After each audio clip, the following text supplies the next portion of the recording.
Claire Whitmore stood at the altar in a borrowed courthouse, her hands shaking as she signed away her billionaire life to marry a complete stranger. The man beside her, a quiet single father she'd met on an icy sidewalk just days before, had no idea what he was walking into. Neither did she. Because in 72 hours, her ruthless mother would discover this marriage, the lawyers would come, the threats would start, and Claire would learn that Ethan Cole, the humble working man who'd agreed to save her from a forced engagement, was hiding a secret that would shatter everything she thought she knew about power, protection, and why he'd really said yes. Before we dive into this story, hit that like button and drop a comment telling me what city you're watching from. I want to see how far this journey reaches. Now, let's begin. The wind off Lake Michigan didn't just blow cold in January, it arrived like punishment, slicing through designer coats and corporate confidence with the same ruthless efficiency. Claire Whitmore had grown up believing money could insulate you from almost anything, but standing on the corner of Michigan Avenue at 11 p.m., she discovered that wealth couldn't stop your teeth from chattering or your legs from going numb. She also discovered that 5-inch heels and black ice were natural enemies. The sidewalk tilted without warning. Claire's ankle twisted, her arms windmilled uselessly, and the pavement rushed up to meet her face with the kind of inevitability that feels like slow motion right up until the moment of impact. Except the impact never came. Strong hands caught her mid-fall, steadying her against a solid chest that smelled like coffee and winter air. Claire gasped, her heart hammering against her ribs, and looked up into the calmest eyes she'd ever seen. "You okay?" The man's voice was quiet, almost gentle, but there was something underneath it, something that suggested he'd seen worse things than a woman nearly eating pavement outside a closed Starbucks. Yes, thank you." Claire pulled back, smoothing her coat with hands that still trembled. Not from the near fall, from the phone call she'd had 20 minutes ago, standing in her mother's office while Victoria Whitmore laid out Claire's future like a corporate merger presentation, which, in essence, it was. "You sure?" The man didn't let go immediately. His hands stayed at her elbows, steadying until Claire nodded. "I'm sure." She studied him in the yellow glow of the streetlight. Mid-30s, maybe. Dark hair that needed a trim. Work jacket worn soft at the elbows. The kind of face that didn't give much away but somehow made you feel safer just looking at it. Nothing like Marcus Chen, the Harvard-educated venture capitalist her mother had chosen to be Claire's husband. "Thank you," Claire said again, and this time she meant it for more than just catching her. She meant it for being a regular person, a stranger who'd helped without calculating the return on investment, someone who existed outside the suffocating world of Whitmore properties and arranged marriages disguised as business partnerships. "No problem." He stepped back, giving her space. "Maybe get some boots with better tread." "Maybe I will." Claire managed a smile that felt foreign on her face. When was the last time she'd smiled at a stranger? When was the last time she'd talked to anyone who didn't want something from her? The man nodded once and turned to go, hands shoved in his pockets, shoulders hunched against the wind. Claire watched him walk away, something twisting in her chest. "Wait," she called out. He stopped, turned halfway back, waited. Claire opened her mouth and closed it again. What was she going to say? "Don't leave me here alone with my life falling apart? Stay and tell me there's a world where women get to choose their own futures?" "Be careful out there," she said finally. "It's slippery." The corner of his mouth ticked up. Not quite a smile, but close. "You too." Then he was gone, disappearing into the Chicago night like he'd never been there at all. Claire stood on the sidewalk for another 5 minutes, ice forming in her hair, before she finally turned back toward the Whitmore Properties building, toward her mother's office on the 42nd floor, toward the future that had been decided without her input or consent. The building rose above her like a monument to everything the Whitmore family had built over 3 generations. Steel and glass and money, so much money that Claire had never bothered counting it, because the numbers stopped meaning anything after the first few $100 million. Her mother was waiting in her corner office, exactly where Claire had left her 30 minutes ago when she'd walked out mid-sentence. Victoria Whitmore didn't look up when Claire entered. She was reading something on her tablet, her reading glasses perched on her nose, every silver hair perfectly in place despite the late hour.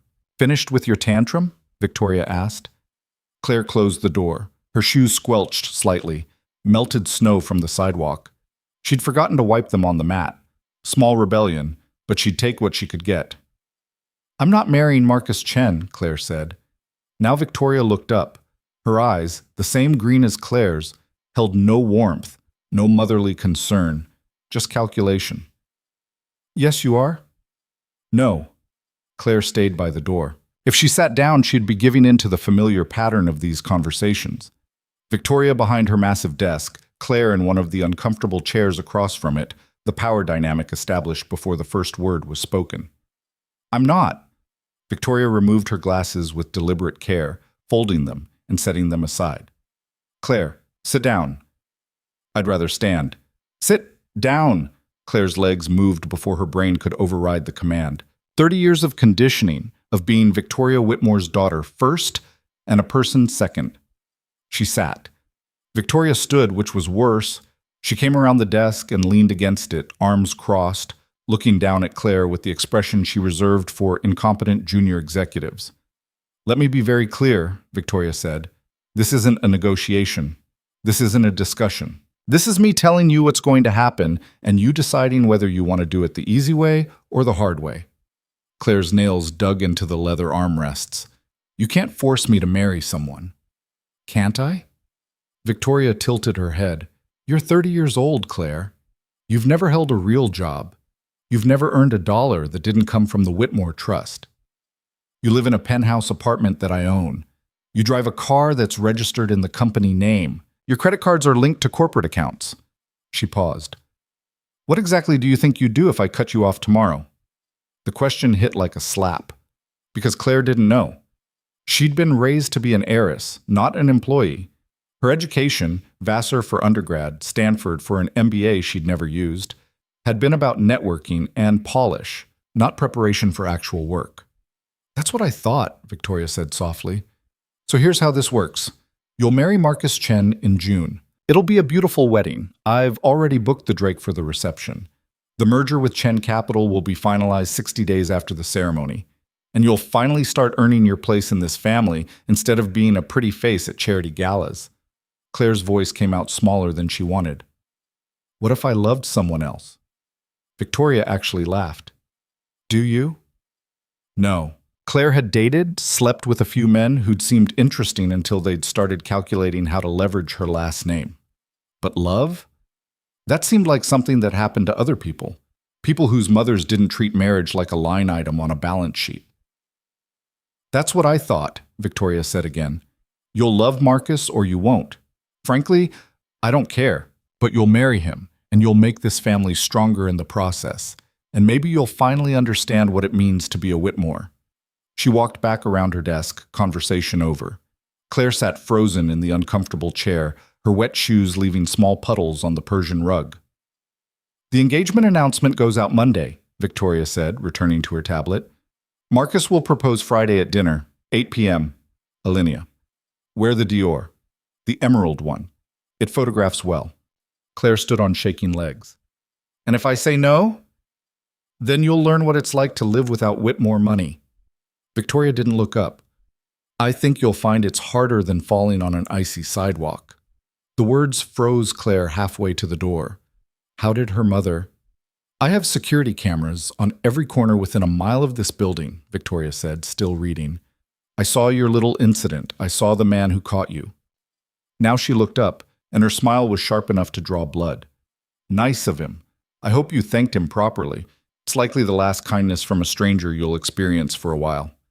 Claire left without responding. There was nothing to say. Her mother had already won, the same way she always won, by controlling every variable and removing every option until capitulation looked like choice. The elevator ride down 42 floors felt longer than usual. Claire stared at her reflection in the polished brass doors. 30 years old, billionaire heiress. About to marry a man she'd met twice, both times at family business events where they'd exchanged maybe 3 sentences. The cold air hit her face again when she stepped outside, but this time Claire barely felt it. She walked without direction, her heels clicking on the salted sidewalk, her mind spinning through possibilities that all ended the same way. She could run. Take what money she had in her personal accounts, maybe $100,000, which would feel like infinite wealth to most people, but wouldn't last long at the rate Claire was accustomed to spending, and disappear. But to where? To do what? She had no skills, no experience, no references that didn't connect back to being Victoria Whitmore's daughter. She could fight, hire lawyers, contest the trust, make everything ugly in public. But Victoria had better lawyers, and she'd never lose in a courtroom battle because she'd written the terms of Claire's trust herself, back when Claire was too young to understand what she was signing. She could comply. Marry Marcus, smile for the cameras, accept that some women were born to be chess pieces in other people's games. Or, Claire stopped walking. She was standing outside a coffee shop, not a Starbucks, something local with mismatched furniture visible through the steamed windows. And sitting at a corner table, reading a book with a cup of coffee going cold beside him, was the man from the sidewalk, the man who'd caught her. Claire's heart started racing again, but not from fear this time, from something that felt dangerously close to hope, or maybe just desperate stupidity. She pushed open the door before she could talk herself out of it. The warmth hit her first, along with the smell of espresso and cinnamon. The place was nearly empty, just the man, an elderly couple near the window, and a barista wiping down the counter with the practiced efficiency of someone ready to close up. Claire walked to the corner table. The man looked up from his book. Something thick and worn, the spine broken from multiple readings. Recognition flickered in his eyes. Icy sidewalk girl. That's me. Claire gestured to the empty chair. Can I sit? He hesitated, and Claire saw him glance toward the window where darkness pressed against the glass. Calculating something. Then he nodded. Sure. Claire sat. Up close, she could see the fine lines at the corners of his eyes, the shadow of stubble on his jaw. Tired eyes. Kind eyes. I'm Claire, she said. Ethan. He closed his book but kept one finger marking his place. A man who didn't commit to a conversation he might want to escape. Smart. I need to ask you something, Claire said, and it's going to sound insane. Okay. Ethan's expression didn't change. He was waiting, not judging. Claire wondered what he did for a living that taught him to listen like that. My mother wants me to marry someone I don't love, Claire said. The words tumbled out faster than she'd planned. For business reasons. A merger. And I won't do it. But she controls everything in my life, and I don't have a way out unless... She stopped. This was insane. This man was a stranger. He'd caught her on a sidewalk, and now she was going to ask him to... Unless what? Ethan asked quietly. Claire met his eyes.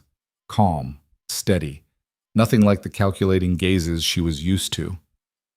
Unless I marry someone else first, Claire said. Fast. Before she can stop it. The silence stretched. The barista turned off the espresso machine. The elderly couple got up to leave, their chairs scraping. You want to marry me, Ethan said. Not a question. I want to marry someone, Claire corrected. It doesn't have to be a real marriage, just a legal one. Just long enough to... To what?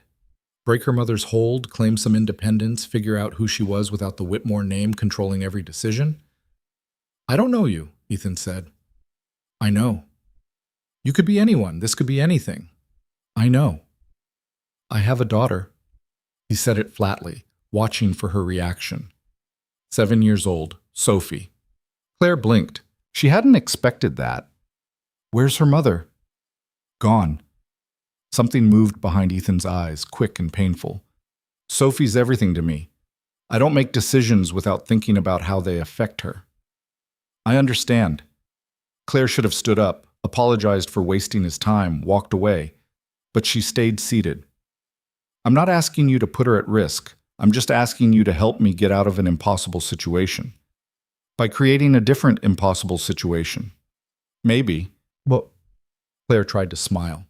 It felt broken. But at least it would be my choice. Ethan studied her for a long moment. Claire felt exposed under that gaze, like he was seeing past the designer clothes and careful makeup to whatever was underneath. She wasn't sure she liked what he'd find there. A woman who'd never made a hard decision in her life. A woman whose biggest accomplishment was being born to the right mother. What do you get out of this? Ethan asked. Besides escaping your mother's marriage plan. Freedom, Claire said simply. What do you want? I don't know. Ethan picked up his coffee, realized it was cold, set it down again. Security for Sophie, a better apartment. The place we're in now is okay, but the neighborhood's not great. Maybe enough money to not worry every month about making rent and utilities and whether I can afford to take her to a movie. Claire's mind was already calculating. She had access to some funds her mother didn't control. Not much, but enough. I can help with that. In exchange for what? A fake marriage? A temporary real marriage, Claire corrected. Legal, documented, just not permanent? How long? Claire hadn't thought that far. Long enough to prove to my mother that I meant what I said. A few months, maybe. And then what? We get divorced and pretend it never happened? Something like that. Ethan was quiet again. Claire counted the seconds. Got to 47 before he spoke. I need to think about it, he said.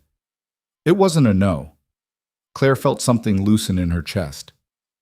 How long? Give me until Friday. Friday. 3 days before her staged proposal dinner with Marcus Chen. Claire nodded. Okay. She stood, suddenly aware of how warm the coffee shop was, how her coat was still damp from melted snow. Thank you for not throwing me out. Yeah, well, Ethan's mouth quirked. You've had a rough night, seemed mean. Claire almost laughed. When was the last time someone had worried about being mean to her? Can I have your number to call on Friday? He hesitated again, then pulled out his phone, an older model, the screen scratched. They exchanged numbers in silence. Claire saved his as Ethan, sidewalk, then felt stupid about it. I should go, she said. Let you finish your book. Not much left to finish. He held it up. East of Eden. 5th time reading it. Must be good. It's about family, Ethan said, and choices, and living with both. Claire didn't know what to say to that, so she just nodded and walked away. At the door, she looked back. Ethan was watching her, his expression unreadable. Claire, he called. She stopped. What's your last name? Claire's throat went tight. This was the moment where she told him who she really was and watched everything change. Where the calculation started, where the kindness turned into opportunity. Whitmore, she said quietly. His face didn't change. No flash of recognition, no sudden interest, just a small nod. Good night, Claire Whitmore, he said. Good night, Ethan. She didn't ask for his last name. It felt like tempting fate. The walk back to her apartment took 20 minutes. Claire used her private entrance to avoid the doorman. She wasn't ready for small talk, and rode the elevator to the penthouse in silence. The apartment was exactly as she'd left it that morning. Pristine, expensive, empty. Claire walked through rooms filled with furniture she'd never chosen, art she didn't care about, windows that overlooked a city full of strangers. She ended up in her bedroom, sitting on the edge of a bed that cost more than some people's cars, staring at nothing. Her phone buzzed, a text from her mother. Marcus is looking forward to Friday. Don't embarrass me. Claire deleted it without responding. She pulled up Ethan's contact instead, stared at the number, thought about what she was asking him to do, thought about Sophie, a 7-year-old girl who deserved a father who made smart choices, not desperate ones.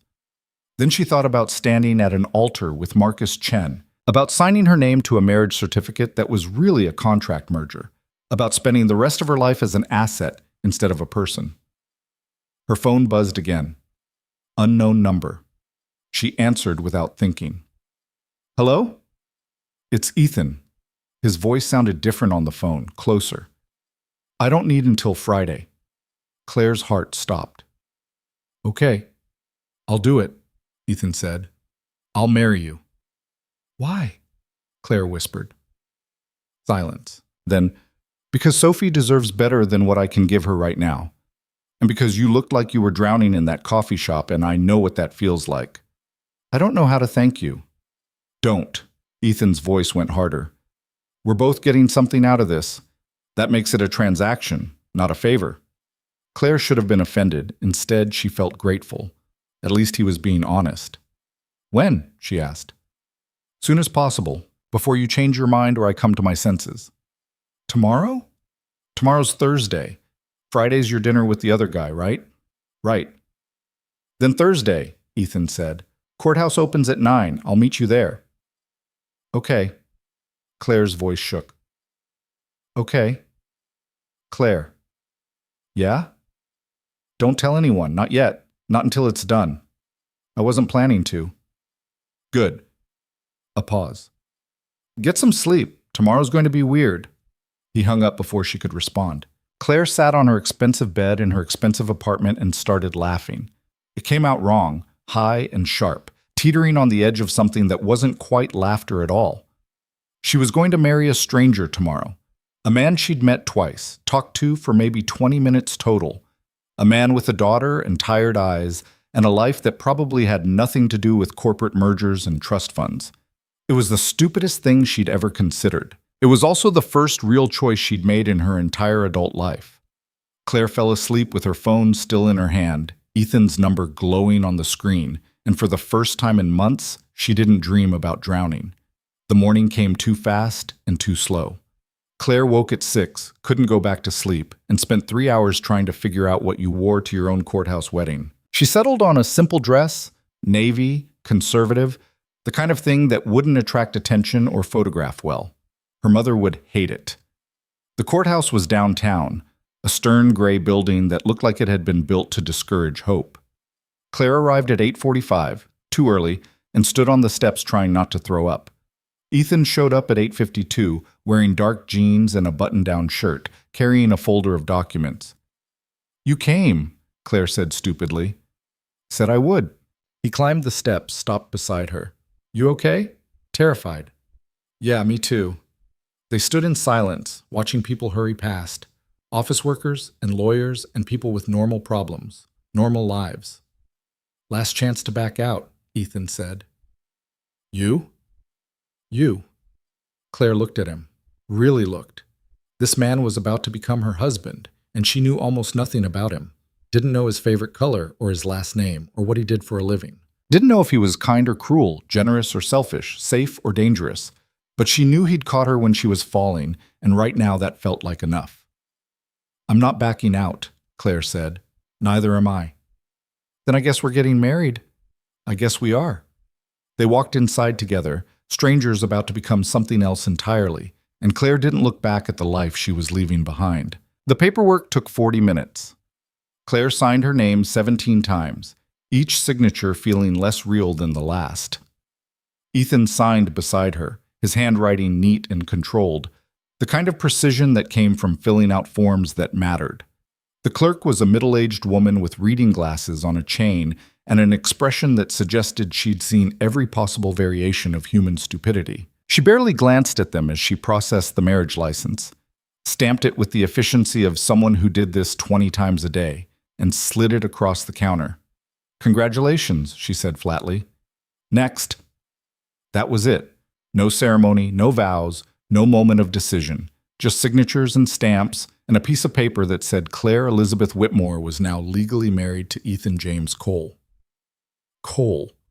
At least now she knew his last name. They walked out of the courthouse into weak January sunlight that did nothing to warm the air. Claire's hands were shaking again, but not from cold this time. "So," Ethan said. "So," Claire echoed. They stood on the steps, married strangers, neither quite sure what happened next. Around them, the city moved with purpose. People who knew where they were going, what they were doing, who they were supposed to be. "I should probably go home," Ethan said. "Pick up Sophie from school. She gets out at 3:30. Claire checked her phone. It was 10:47 a.m. In her other life, the one she'd walked away from an hour ago, she'd probably be at some charity committee meeting, smiling and nodding while older women talked about fundraising goals and silent auction items. "Right," Claire said. "Of course." "You could come," Ethan said. "To the apartment. If you want, we should probably talk about how this is going to work." Claire thought about going back to her penthouse, about waiting for her mother's inevitable call when Friday's dinner came and went without her appearance, about being alone in all that expensive emptiness. "I'd like that," she said. Ethan's apartment was in Logan Square, a neighborhood Claire had driven through but never stopped in. The building was old brick, 4 stories, with a front door that stuck, and a lobby that smelled like someone's cooking and decades of other people's lives. "It's not much," Ethan said, climbing stairs that creaked under their weight. Third floor. It's fine, Claire lied. The apartment was small. 2 bedrooms, a kitchen barely big enough to turn around in, a living room with a couch that had seen better days, and a TV that definitely wasn't flat screen. But it was warm, and there were drawings stuck to the refrigerator with magnets, and a purple backpack hung by the door next to a pair of small sneakers. Sophie's things. The daughter Claire had agreed to become a stepmother to, at least on paper, without ever meeting. Coffee? Ethan asked. Sure. He moved around the tiny kitchen with practiced efficiency, filling a pot with water, measuring grounds. Claire stood awkwardly in the middle of the living room, not sure where to sit or stand or put her hands. You can sit, Ethan said, not looking at her. Claire sat on the couch. A spring poked her through the cushion. She shifted, found a better spot, tried not to compare this to her leather sectional that cost more than some people made in a year. When do I meet Sophie? Claire asked. Ethan's back stiffened slightly. Soon, but I need to figure out how to explain this first. What do you usually tell her about women you date? I don't date. He turned, leaned against the counter while the coffee brewed. Haven't since her mom left. Sophie's had enough instability. The guilt hit sharp and unexpected. I'm sorry. I didn't think about... You thought about escaping your mother, Ethan interrupted. Which is fair, but now we're here and we both need to think about Sophie. You're right. Claire twisted her hands in her lap. How do you want to do this? Honestly, I have no idea. Ethan rubbed his face. Tell her you're a friend who needs a place to stay for a while. Tell her the truth. I don't know what 7-year-olds can handle when it comes to their dad marrying a stranger. The coffee pot gurgled and hissed. Ethan poured 2 cups, handed one to Claire without asking how she took it. Black, it turned out, strong enough to dissolve metal. Maybe we start with friend, Claire suggested. Work up to the rest. Maybe. Ethan sat in the armchair across from her, leaving careful distance between them. We should probably talk about the practical stuff, too. Like what? Like where you're staying, whether you're moving in here or keeping your place, how we're handling money, what we tell people. Claire sipped the coffee. It burned her tongue. I can't go back to my apartment. My mother will find me there. You think she'll look for you? I know she will. Claire's phone had been buzzing all morning. 17 missed calls, all from Victoria. She'd turned it to silent in the courthouse and hadn't checked it since. When I don't show up tomorrow night, she'll lose her mind. What happens then? I don't know. Claire had been trying not to think about it. Nothing good. Ethan was quiet, thinking. You can stay here, he said finally. If you want. Sophie's room is hers, but I can take the couch. You can have my bed. I'm not taking your bed. I'm not letting you sleep on this couch. He gestured at it. The springs are shot and it's about 5 feet long. You'd wake up bent like a pretzel. Then we'll both sleep on the floor. Claire, Ethan's voice went firm. You're staying in the bedroom. End of discussion. It should have annoyed her, being told what to do. Instead, Claire felt something warm settle in her chest. When was the last time someone had argued with her about something that was actually for her benefit? Okay, she said. Thank you. Don't thank me. You're my wife now, apparently. He said it like he still couldn't quite believe it. Which is insane. Completely insane, Claire agreed. They sat in silence, drinking terrible coffee, 2 strangers who'd just legally bound themselves together without knowing each other's middle names or favorite foods, or whether they were morning people or night owls. I should probably get some of my things, Claire said, from my apartment, before my mother figures out where I am. You want company? Claire considered. Showing up with Ethan felt like escalation, like making this real before she was ready. But going alone felt terrifying. Yes, she said. They took the train downtown, Claire in her courthouse dress, and Ethan in his work clothes, anonymous in the Thursday afternoon crowd. Claire kept expecting someone to recognize her. The Whitmore name opened doors all over Chicago, but no one looked twice. It was strangely freeing. Her building's doorman did a double take when he saw her walk in with Ethan. Miss Whitmore, he said, voice careful.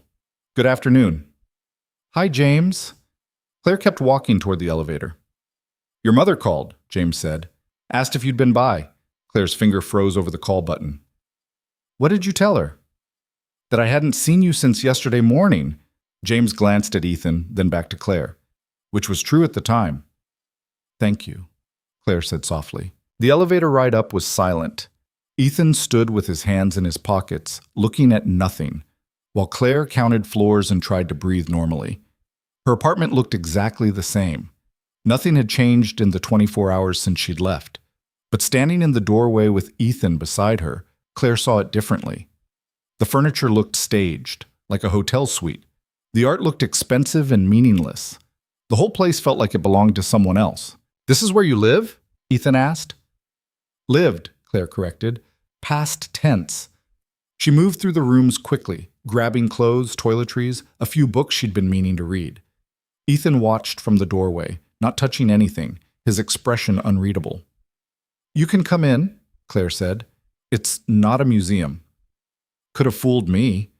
But he stepped inside, looking around with the kind of attention that made Claire self-conscious. How much does a place like this cost? I don't know. My mother owns the building. Of course she does. Claire stopped folding clothes. What's that supposed to mean? Nothing, just making an observation. Ethan picked up a crystal paperweight from the side table, turned it over. You've never had to worry about money, have you? No, Claire admitted. Is that a problem? Depends on whether you can handle living without it. The challenge in his voice stung. I'm here, aren't I? I just married a stranger to get away from my trust fund. You married a stranger to get away from your mother, Ethan corrected, setting down the paperweight with careful precision. The money's just a side effect. He wasn't wrong. Claire zipped up her suitcase with more force than necessary. We should go before someone sees us. Someone being your mother? Someone being anyone who knows my mother. They made it to the lobby before Claire's luck ran out. The elevator doors opened to reveal Victoria Whitmore standing by the front desk, talking to James in the low, controlled tone that meant someone was about to have a very bad day. Claire froze. Ethan's hand caught her elbow, steadying. Victoria turned at the sound of the elevator, and her eyes went cold. Claire, she said, how nice of you to come home. I was just getting some things, Claire said. Her voice sounded thin. I can see that. Victoria's gaze moved to Ethan, assessing him in 3 seconds flat. Designer clothes would have earned approval. What Ethan was wearing earned contempt. And who is this? Claire's throat closed. This was happening too fast. She wasn't ready. Ethan Cole, Ethan said, extending his hand. Claire's husband. The silence was absolute. Even James stopped breathing. Victoria's expression didn't change, which was somehow worse than if she'd started yelling. She looked at Ethan's hand like it was something dead. Then back to Claire. Excuse me? We got married this morning, Claire said. The words came out stronger than she expected. At the courthouse. No, you didn't. Victoria's voice was flat, certain. Yes, we did. Claire pulled the marriage certificate from her purse with shaking hands. It's legal. It's done. Victoria took the paper, read it, and for the first time in Claire's memory, her mother looked genuinely surprised. It lasted maybe 3 seconds before the mask came back, harder than before. I see, Victoria said. James, call building security. I want this man removed. On what grounds? Ethan asked. His voice was calm, almost polite.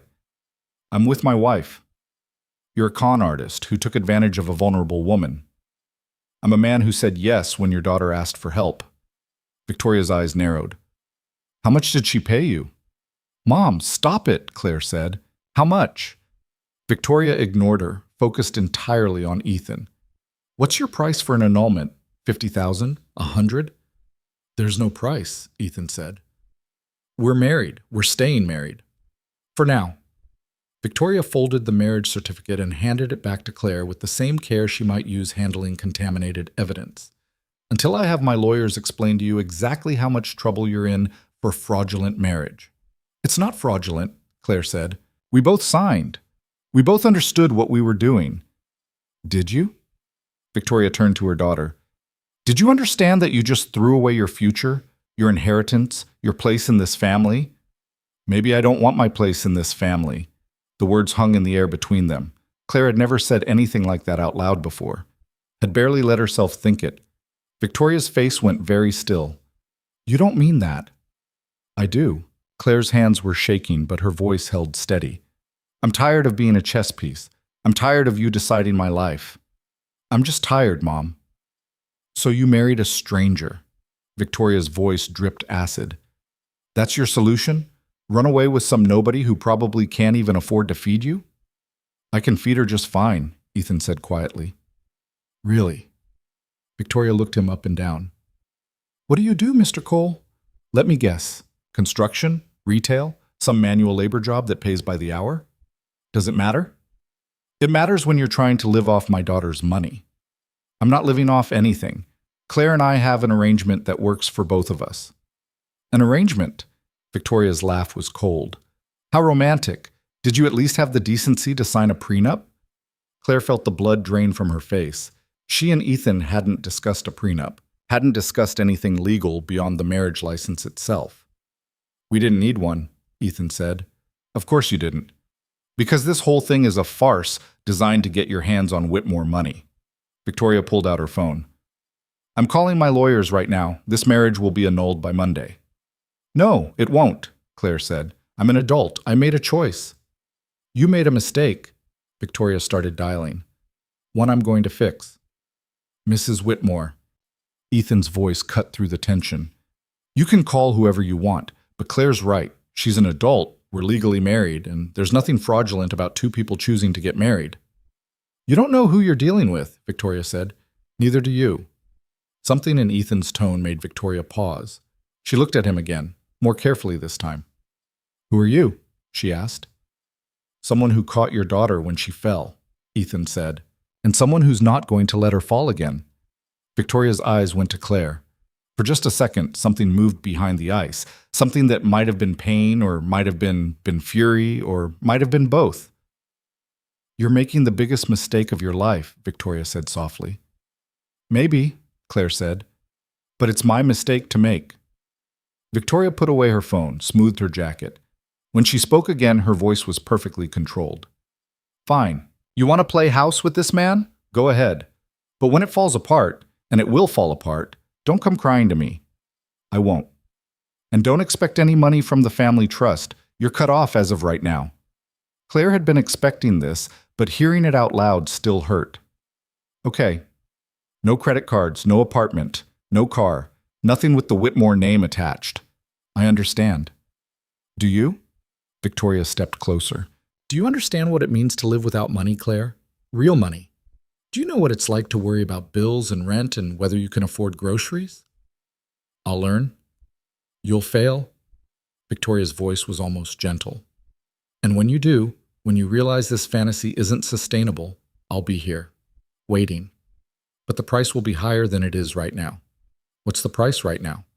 Annulment, apology, return to your responsibilities. And you only lose half your trust fund instead of all of it. Claire looked at her mother, at the woman who'd raised her, controlled her, shaped her entire existence without ever asking what Claire wanted. No, Claire said. Victoria's expression hardened. Then we have nothing more to discuss. She turned to leave, paused at the door. James? Miss Whitmore no longer has access to this building. If she attempts to enter, call the police. Yes, ma'am, James said quietly. He looked miserable. Victoria left without looking back. The door closed behind her with quiet finality. Claire stood in the lobby of a building she could no longer enter, holding a suitcase full of her old life, married to a man she barely knew, and felt something strange rising in her chest. It took her a moment to recognize it as relief. You okay? Ethan asked. I don't know. Claire's eyes were wet. She blinked hard. Ask me tomorrow. Fair enough. He took her suitcase. Let's get out of here before she comes back with those lawyers. They took a cab instead of the train, Ethan insisting despite Claire's protest that it wasn't necessary. The ride back to Logan Square was quiet. Claire watched Chicago slide past the window, familiar streets looking strange now that she was seeing them as someone without money, without access, without the safety net she'd taken for granted her entire life. Second thoughts? Ethan asked. About 50 of them. Claire wiped her eyes. You? More like 100. They both almost smiled. Almost. Sophie was waiting when they got back to the apartment, a neighbor watching her until Ethan arrived. She was small for 7, with dark hair and pigtails and her father's calm eyes. "Hi, Dad," she said, then stopped when she saw Claire. "Who's that?" "This is Claire," Ethan said carefully. "She's going to be staying with us for a while." "Why?" "Because she's my friend and she needs a place to stay." Sophie considered this. "Like when Aunt Marie stayed with us after her apartment flooded?" "Sort of like that." "Okay." Sophie turned to Claire. "Do you like pizza? Dad makes really good pizza on Fridays." "I love pizza," Claire said. It was the first true thing she'd said all day. "Good. You can help us make it tomorrow." Sophie grabbed her backpack. "I have homework. Dad, can you help with the math part?" "In a minute, Bean." Ethan touched her hair gently. "Let me get Claire settled first." "Okay. Nice to meet you, Claire." "Nice to meet you too, Sophie." The little girl disappeared into her room. Ethan showed Claire to his bedroom, setting her suitcase on the bed. "Sheets are clean," he said. "Bathroom's across the hall. Towels in the closet." "Thank you." Claire looked around the small room. A double bed, a dresser with a broken drawer pull, a window that looked out on the alley. Nothing like her penthouse bedroom with its California king and skyline view. It felt more like home than anywhere she'd ever lived. "I should help Sophie with her homework," Ethan said from the doorway. "There's food in the kitchen if you're hungry, or I can order something later." "I'm okay." He nodded, started to leave, stopped. "Claire." "Yeah?" "What you did today, standing up to your mother, that took guts." Claire's throat went tight. "It didn't feel like it." "It was." He met her eyes. "For what it's worth." He left before she could respond. Claire sat on the edge of Ethan's bed in Ethan's room in Ethan's small apartment and let herself cry for the first time since she was a child. The next morning, Friday, Claire woke to the smell of coffee and the sound of Sophie's laugh from the kitchen. For a disorienting moment, she couldn't remember where she was. Then reality crashed back. Married, cut off, hiding in Logan Square in a stranger's apartment. She checked her phone. 43 missed calls, 27 texts, all from her mother or people who worked for her mother. Claire turned off the phone entirely. The kitchen was cramped with all 3 of them in it. Sophie was eating cereal at the tiny table while Ethan made eggs on a stove that only had 2 working burners. "Morning," he said. "Morning." Claire felt awkward in her expensive pajamas, out of place in the domestic scene. "Want eggs?" "Sure, thanks." Sophie looked up from her cereal. "Are you Dad's girlfriend?" Ethan's spatula clattered against the pan. Claire froze. "Sophie," Ethan said, "that's not... We talked about this. You said she was your friend, but Mackenzie at school says when grown-ups have friends that stay over, it means they're boyfriends and girlfriends. Mackenzie doesn't know everything. She knows a lot. Her dad has a girlfriend and she stays over all the time." Claire watched Ethan's ears go red. He served eggs onto 3 plates with careful concentration. "Claire and I are friends," he said firmly. "That's all." "Okay." Sophie didn't look convinced. "But if you get married, can I be the flower girl? Mackenzie was a flower girl at her cousin's wedding, and she got to throw petals." Claire and Ethan's eyes met across the kitchen. The absurdity of the moment hit them both at the same time. "If I ever get married," Ethan said slowly, "you can definitely be the flower girl." "Promise?" "Promise." "Okay. I'm going to go brush my teeth." Sophie carried her bowl to the sink, then skipped out of the kitchen, leaving them alone. "Sorry," Ethan said. "She's 7. Everything is either simple or a complete mystery." "It's fine." Claire picked at her eggs. "Actually, it's kind of nice. Honest." That's one word for it. They ate in silence. The eggs were good. Better than anything Claire had made for herself in years. She'd forgotten how to cook somewhere between culinary school classes she'd taken for fun and having meals delivered by restaurants that cost more per plate than Ethan probably spent on groceries in a week. "What time is your dinner tonight?" Ethan asked. "The one with the other guy." 8, at Alinea. Claire had forgotten about it until now. "I'm not going. Your mother will know something's wrong when you don't show." "She already knows something's wrong. I married you, remember?" "Hard to forget." Ethan stood, started clearing plates. "What do you think she'll do?" "I don't know, but nothing good." The day passed strangely. Ethan went to work. He'd mentioned something vague about a construction site, and Sophie went to school, leaving Claire alone in the apartment. She tried to read, tried to watch TV, tried to figure out what people did with themselves when they didn't have charity committees and shopping and bottomless money to fill the hours. Mostly she paced and worried. Ethan came home at 4:30, paint on his jeans and dust in his hair. Sophie burst through the door at 5, talking a mile a minute about something that had happened at recess. They moved around each other with easy familiarity, a routine built from just the two of them. Claire felt like an intruder. "Pizza time," Sophie announced. "Claire, you said you'd help." "I did, didn't I?" Claire followed them into the kitchen. Making pizza with a 7-year-old turned out to be messy and chaotic, and nothing like the cooking classes Claire had taken. Sophie got flour everywhere. Ethan kept stealing pieces of cheese. Claire laughed more than she had in months.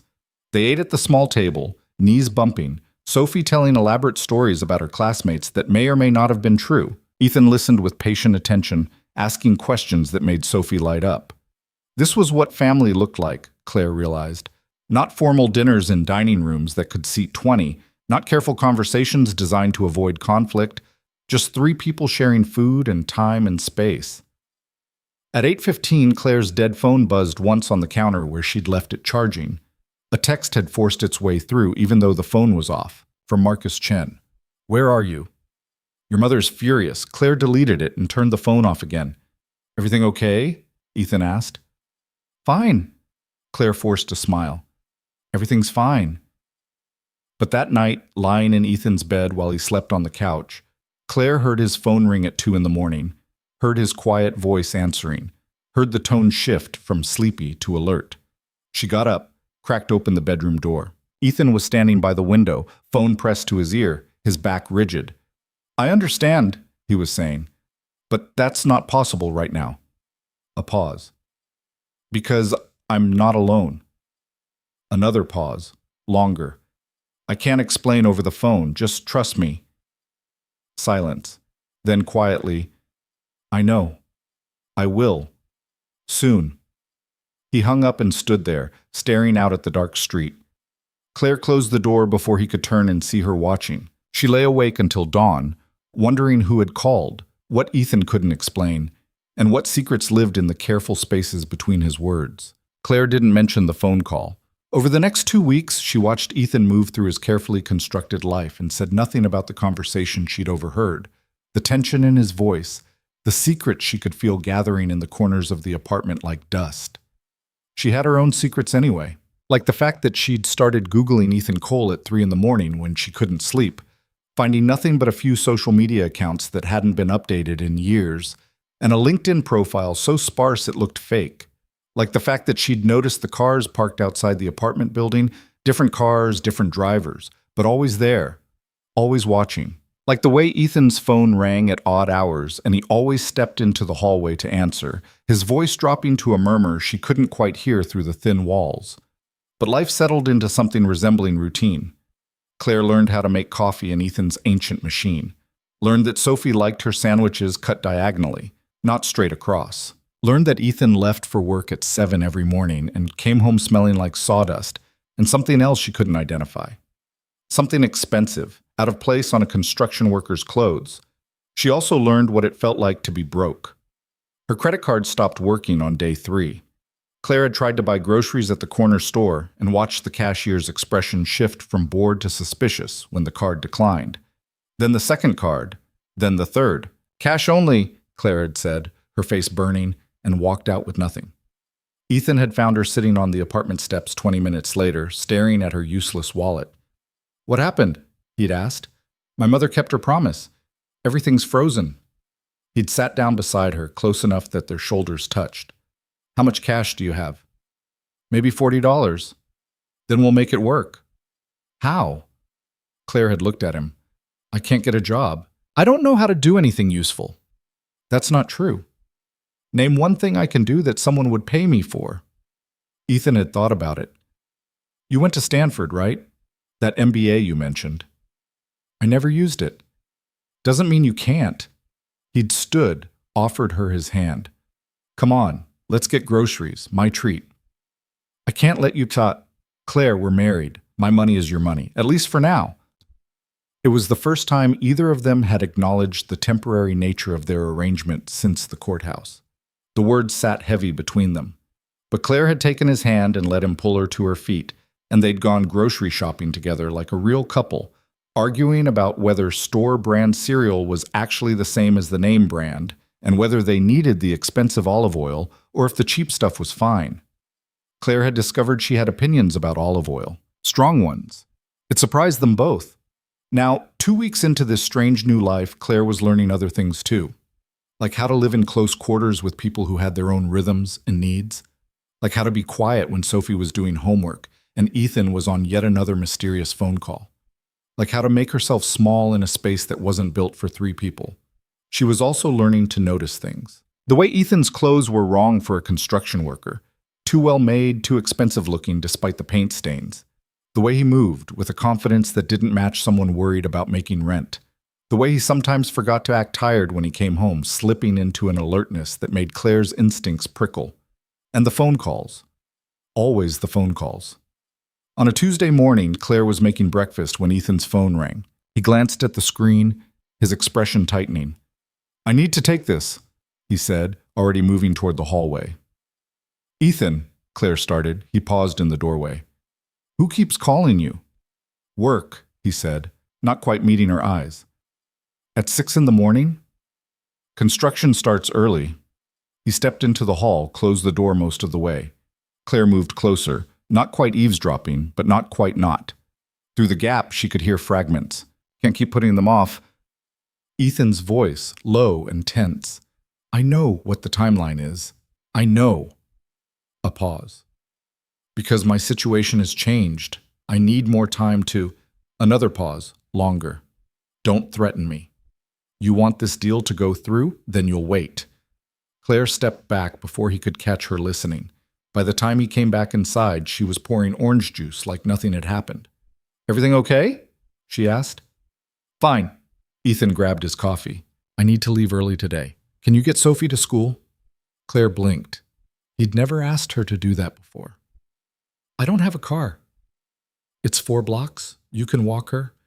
"I've never—" "It's easy. She knows the way. Just make sure she gets inside the building." Ethan was already putting on his jacket, moving with more urgency than usual. "I'll be back by dinner." He left before Claire could ask more questions. Sophie emerged from her room 10 minutes later, already dressed, backpack slung over one shoulder. "Where's Dad?" she asked. "Work emergency. I'm walking you to school." Sophie's face lit up. "Really? Can we stop at the bakery? Dad never lets me get donuts on school days." "I don't think—" "Please. They have the really good ones with sprinkles." Claire looked at her stepdaughter's hopeful face and felt something crack in her chest. When was the last time someone had looked at her like that? Like she had the power to make something good happen? "Okay," Claire said, "but just this once." Sophie cheered. They bundled up against the February cold and stepped outside into air sharp enough to hurt. The bakery was 2 blocks in the wrong direction, but Sophie chattered the whole way, pointing out landmarks and telling Claire about her teacher and which of her classmates were nice and which were mean. The bakery smelled like sugar and butter and everything Claire's nutritionist had spent years telling her to avoid.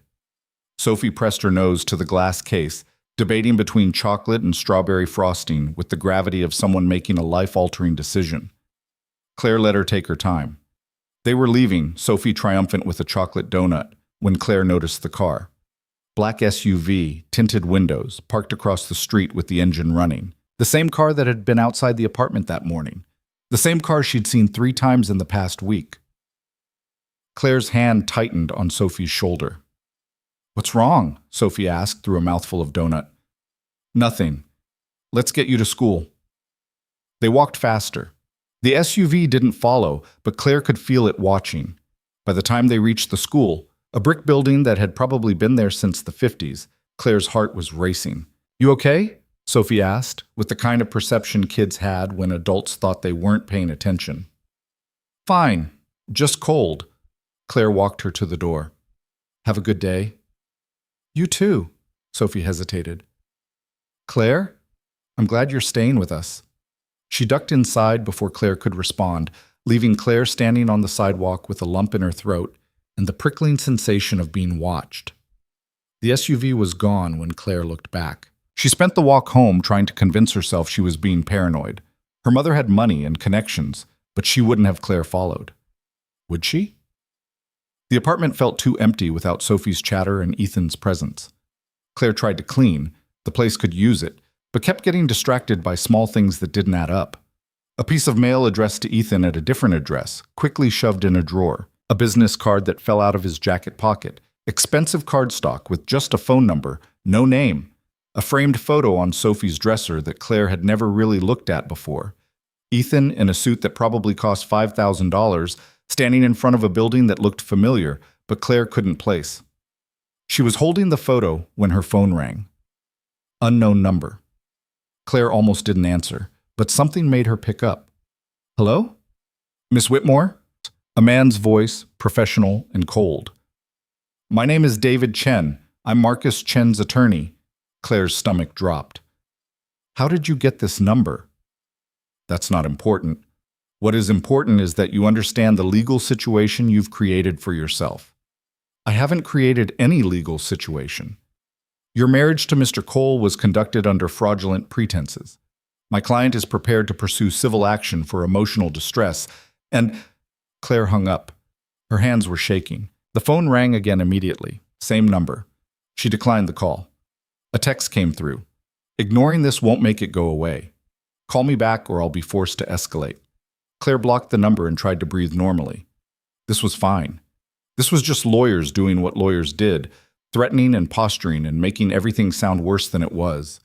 But her mother's voice echoed in her head. When it falls apart, don't come crying to me. The apartment door opened. Claire jumped, but it was just Ethan, home hours earlier than expected. You're back, she said stupidly. Yeah. He looked stressed, more than she'd ever seen him. There was dust in his hair, but his clothes were clean. Wrong again. We need to talk. Okay. Claire set down the photo she was still holding. About what? About, Ethan stopped, seeing what was in her hand. His expression went carefully blank. Where did you get that? Sophie's room. You were in Sophie's room? I was cleaning. The photo fell. Don't touch her things. Ethan's voice went hard.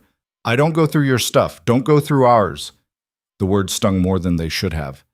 I wasn't going through anything. I was trying to help. I didn't ask for help. They stood on opposite sides of the small living room, the distance between them suddenly enormous. Claire felt something shifting, the fragile peace they'd built starting to crack. What's going on? She asked. You've been weird for days. The phone calls, leaving early, coming home at odd hours. I'm working. Doing what? Because it's not construction. Construction workers don't wear suits that cost more than my monthly allowance used to be. Ethan's jaw tightened. You don't know what you're talking about. Then explain it to me. I don't owe you an explanation. We're married.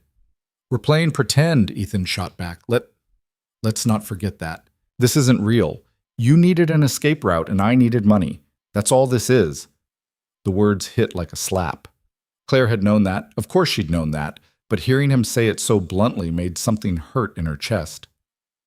Fine, she said quietly. You're right. This isn't real. Ethan looked like he wanted to say something else, but his phone rang. He glanced at it, cursed under his breath. I need to take this, he said. Of course you do. He stepped into the hallway, closing the door behind him. Claire stood in the empty apartment and wondered how everything had gone wrong so fast. That afternoon, she picked Sophie up from school. The black SUV was back, parked in the same spot as that morning. Claire tried to ignore it, focusing on Sophie's story about a boy in her class who'd brought a frog to show and tell. They were a block from the apartment when two men stepped out of a doorway. Not threatening, not obviously. Just two guys in nice coats standing on the sidewalk. But something about the way they positioned themselves made Claire's instincts scream. Sophie, she said quietly, stay close to me. Why? Sophie looked up, saw the men, and her hand tightened in Claire's. Who are they? I don't know. One of the men smiled. It didn't reach his eyes. Miss Whitmore. We'd like to talk to you. I don't know you. We work for your mother. She's been trying to reach you. and I've been ignoring her calls. That's unwise. The second man stepped closer. He was bigger, built like someone who'd done time in a gym or a prison yard. Mrs. Whitmore wants to have a conversation. She can do it nicely, or she can do it other ways. Claire pulled Sophie behind her. I'm with a child. Whatever you want. It can wait. The girl can go home, the first man said. We'll walk you to your mother's office, nice and friendly. I'm not going anywhere with you. The bigger man reached for her arm. Claire jerked back, but his hand caught her elbow, tightening. Sophie screamed. The sound cut through the street. People turned to look. The man's grip loosened just enough for Claire to wrench free. And then Ethan was there. Claire didn't see where he came from. One moment it was just her and Sophie and the two men. The next Ethan was between them, moving with the kind of speed that looked effortless, but probably wasn't. Let go of my wife, he said. His voice was quiet, deadly. The bigger man made the mistake of not taking him seriously. Back off, buddy. This doesn't concern... Ethan moved. It happened too fast for Claire to track. One fluid motion and the man was on the ground, gasping, Ethan's knee on his chest and his hand twisted at an angle that looked wrong. The first man reached for something in his coat. Ethan's voice cracked like a whip. Don't! The man froze. A black SUV pulled up to the curb with the practiced precision of military timing. The back door opened. Someone Claire couldn't see said, Mr. Cole, is there a problem? Not anymore, Ethan said. He stood, letting the bigger man scramble to his feet. These gentlemen were just leaving. The two men looked at each other, at Ethan, at the SUV. Whatever they saw made them decide quickly. They backed away, hands visible, and disappeared around the corner without another word. Ethan turned to Claire and Sophie. His expression shifted from cold authority to concern so fast it gave Claire whiplash. You okay? He asked Sophie first. She nodded, eyes wide. Claire? I'm fine. Claire's voice shook. What the hell was that? Get in the car. Ethan gestured to the SUV. Both of you, now. Ethan, now, Claire. She'd never heard that tone from him before. Command, not request. The voice of someone used to being obeyed. Claire got Sophie into the SUV. The interior was leather and silence, expensive enough to make her penthouse apartment look modest. The driver sat behind privacy glass. In the back seat with them, Ethan pulled out his phone. We have a situation, he said to whoever answered. I need security on the Logan Square property and run background on two men, probably hired muscle. He described them with precise detail. I want to know who they work for and who sent them. I can tell you who sent them, Claire said. My mother. Ethan's eyes met hers. You sure? They said they worked for her. He relayed this information, listened to the response, then hung up.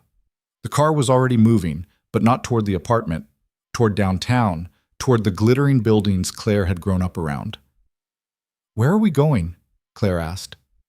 Somewhere safe. Ethan, talk to me. What's happening? He looked at Sophie, then at Claire, making a decision. Not here, he said, when we get there. They drove in silence. Sophie had gone quiet, pressed against Claire's side, sensing the tension even if she didn't understand it. The city slid past outside tinted windows, familiar streets Claire had walked 1,000 times, now looking different from inside a vehicle that cost more than most people's houses. The SUV pulled into an underground garage beneath a building Claire recognized, one of the newer towers downtown, all glass and steel and money, the kind of building that had penthouses starting at $20 million. Why are we here? Claire asked as the door opened. Because I live here, Ethan said quietly. Claire stared at him. What? I'll explain everything, I promise. Just come inside first. They took a private elevator that required a key card to operate. It rose smoothly, silently, for what felt like forever. Sophie was watching her father with confusion that mirrored what Claire felt. Dad? She said. I don't understand. I know, Bean. Give me a few minutes to explain, okay? The elevator opened directly into an apartment that made Claire's penthouse look like student housing. Floor-to-ceiling windows overlooking the lake. Furniture that belonged in architectural magazines. Art on the walls that Claire recognized from auctions she'd attended with her mother. And standing in the living room, like he'd been waiting, was a man in an expensive suit holding a tablet. "Mr. Cole," he said, "we have the security footage from the incident and preliminary background on the two men. They're private contractors hired through an intermediary, but the money trail leads back to—" "Not now, David." Ethan cut him off with a glance at Sophie. "Take her to the media room. Put on that movie she likes." "Of course." The man, David, smiled at Sophie. "Hey, Sophie, want to see the new animation set up?" Sophie looked at her father. Ethan nodded. She went reluctantly, leaving Claire and Ethan alone in a room that probably cost more than most people earned in a lifetime. Claire's mind was trying to catch up and failing. "You live here?" "Yes." "This is your apartment?" "Yes." "You're not a construction worker?" "No." Ethan shoved his hands in his pockets. "I'm not." "Then what are you?" He met her eyes. "I own a real estate development company, Cole Properties. 15 buildings in Chicago, another 20 across the Midwest. We're currently the third largest private developer in the state." The words didn't make sense. Claire heard them but couldn't process them. "You're rich." "Very." "How rich?" "Does it matter?" "Yes." Claire's voice cracked. "It matters." "How rich, Ethan?" He was quiet for a long moment, then, "Last year Forbes estimated my net worth at about $8 billion. They were low." The room tilted.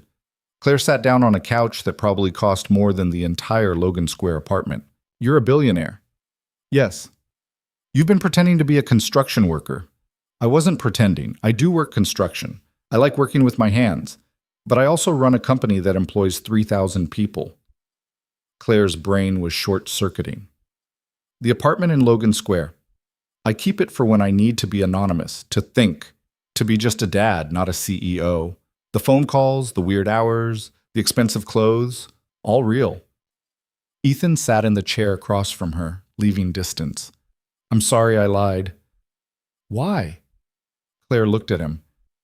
"Why not just tell me?" "Because you came to me for help escaping money and power and family obligation. If you'd known I was just like your mother, rich, powerful, used to getting what I want, would you have married me?" No, Claire wouldn't have. She'd wanted to escape everything Ethan actually was. "When did you know who I was?" she asked. "From the beginning." He didn't look away. "I recognized your name in the coffee shop. Whitmore Properties is a competitor. I knew exactly who your mother was, what kind of empire you came from." "And you said yes anyway." "Yes." "Why?" Ethan was quiet. Then, "Because I know what it's like to be trapped by family expectations. My father built Cole Properties. He died thinking I'd run it the way he did, ruthlessly, without caring who got hurt in the process. And for a while, I did. Made money, crushed competitors, told myself it was just business." He looked toward the room where Sophie had disappeared. "Then Sophie's mom left, and I was alone with a 3-year-old, and I had to decide what kind of man I wanted to be. What kind of father." "What did you decide?" "That money matters less than the people you love. That power is meaningless if you have no one to share your life with." He looked back at Claire. "You were standing in that coffee shop asking a stranger to save you from a forced marriage. And I remembered what it felt like to be forced into a life I didn't choose. So I said yes." Claire's throat was tight. "You used me. You knew who I was, and you let me think you were just some regular guy who needed money." "I know." "You lied to your daughter. You're still lying to her." "I know that too." "Why tell me now?"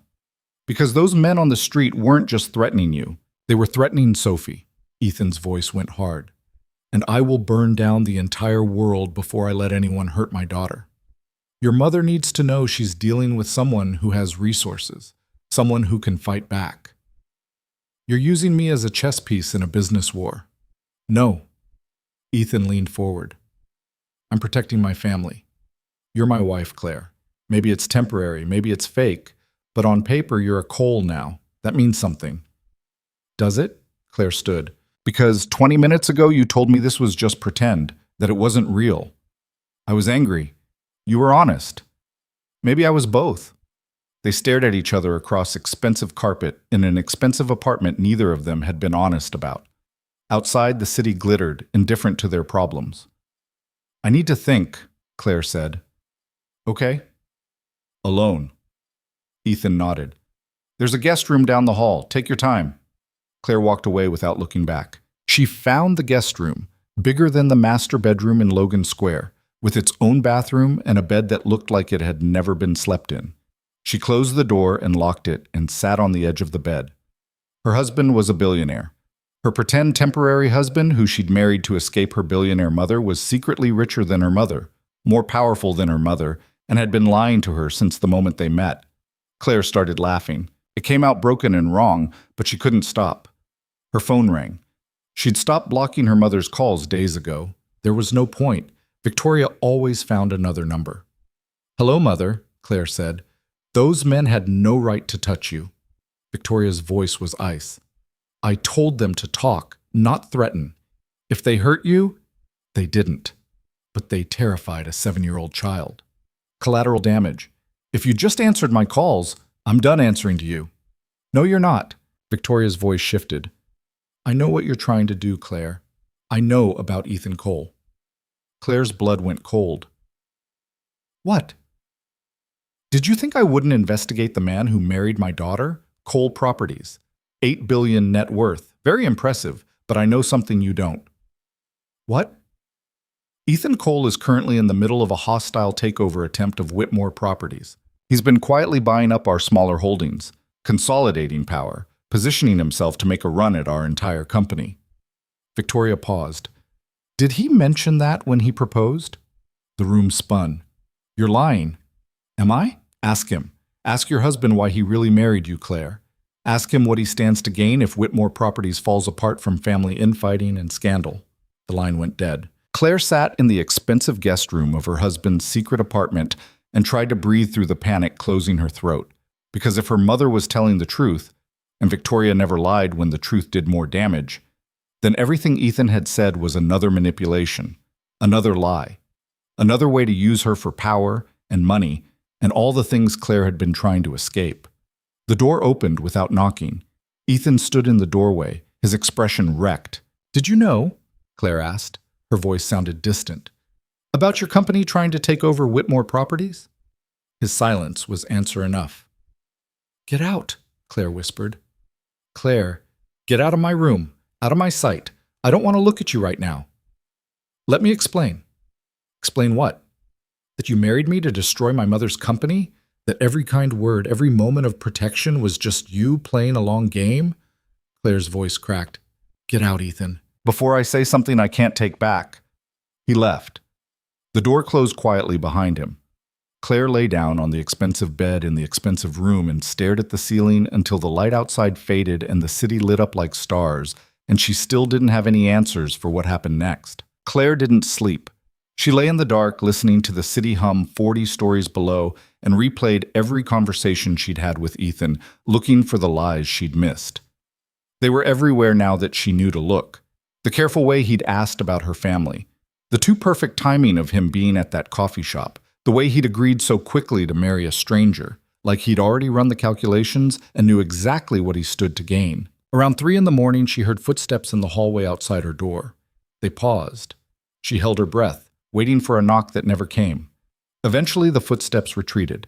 By sunrise, Claire had made a decision. She got up, showered in a bathroom stocked with products that had never been opened, and dressed in yesterday's clothes because everything else was still at the Logan Square apartment that apparently didn't matter, had never mattered, was just another prop in Ethan's elaborate game.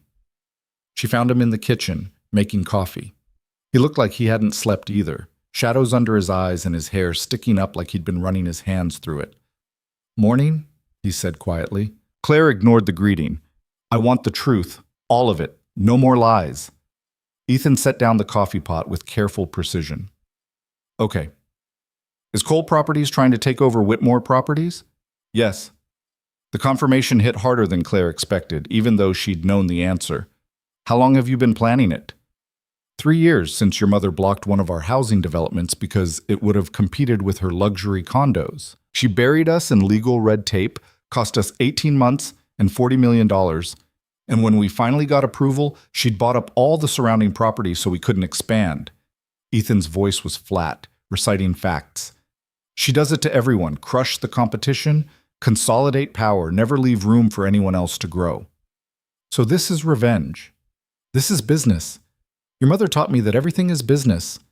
Claire wanted to throw something. Did you marry me as part of your business plan? No. Ethan looked at her directly. The takeover was already in motion, had been for months.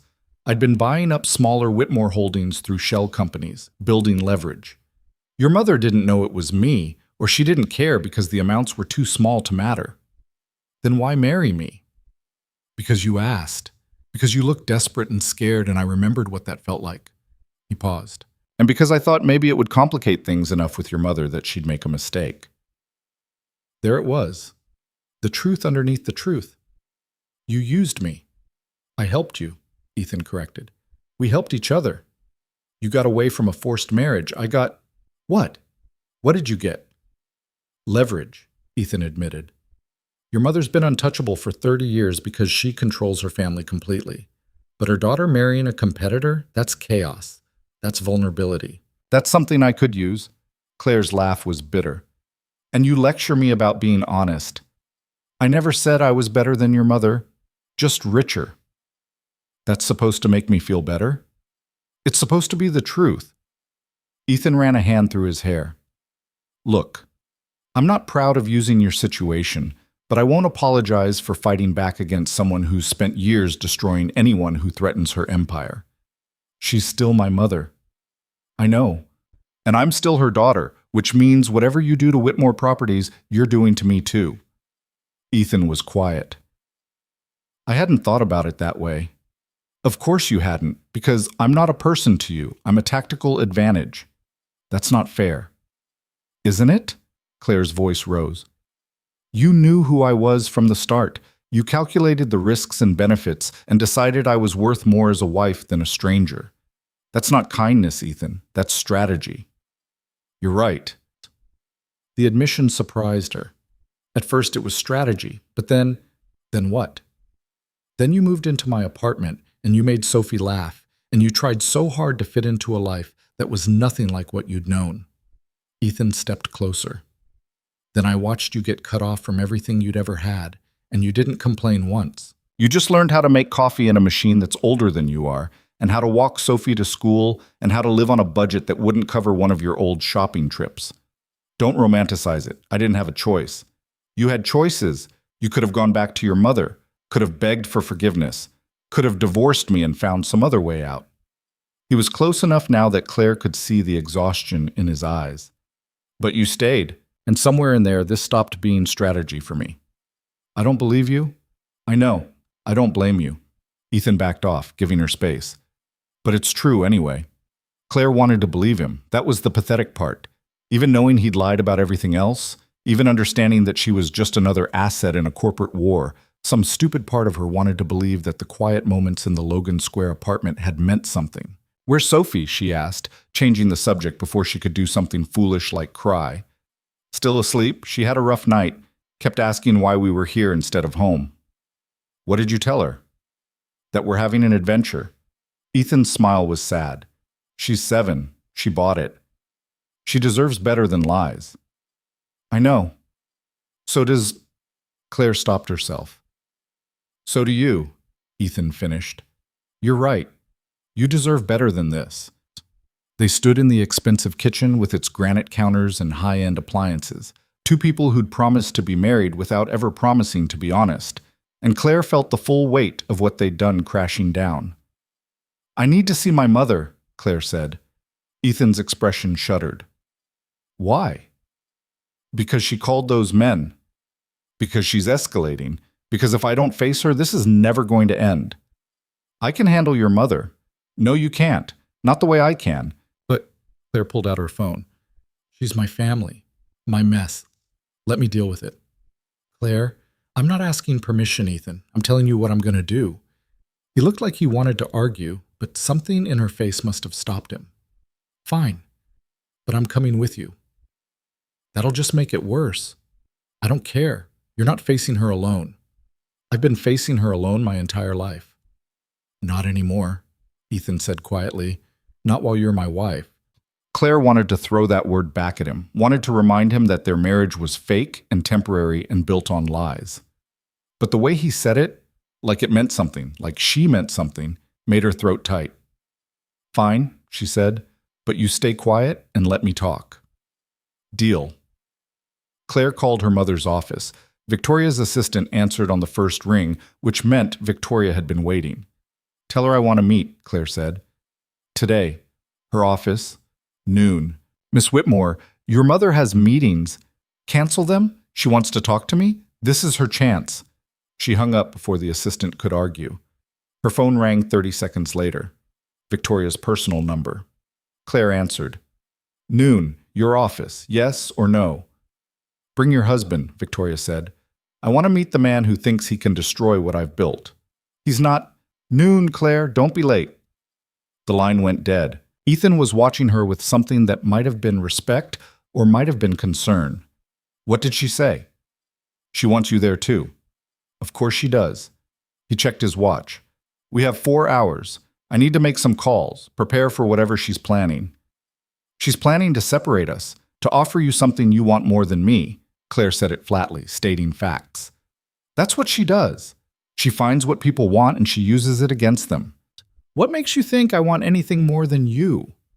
The question hung in the air between them. Claire didn't know how to answer it, so she didn't. Sophie woke up around 8, confused about where she was and why they weren't at the other apartment. Ethan made pancakes while explaining that sometimes grown-ups had work things that meant staying in different places. And wasn't this building cool? And did she want to see the rooftop pool? Claire watched him pivot seamlessly from corporate shark to devoted father and wondered which version was real. Maybe they both were. Maybe people contain multitudes and the trick was figuring out which parts to trust. At 11:30, they got back in the black SUV. Sophie stayed behind with David, who apparently doubled as a bodyguard and babysitter. Claire caught the way Ethan gripped his daughter's shoulder before leaving, the silent communication that passed between them.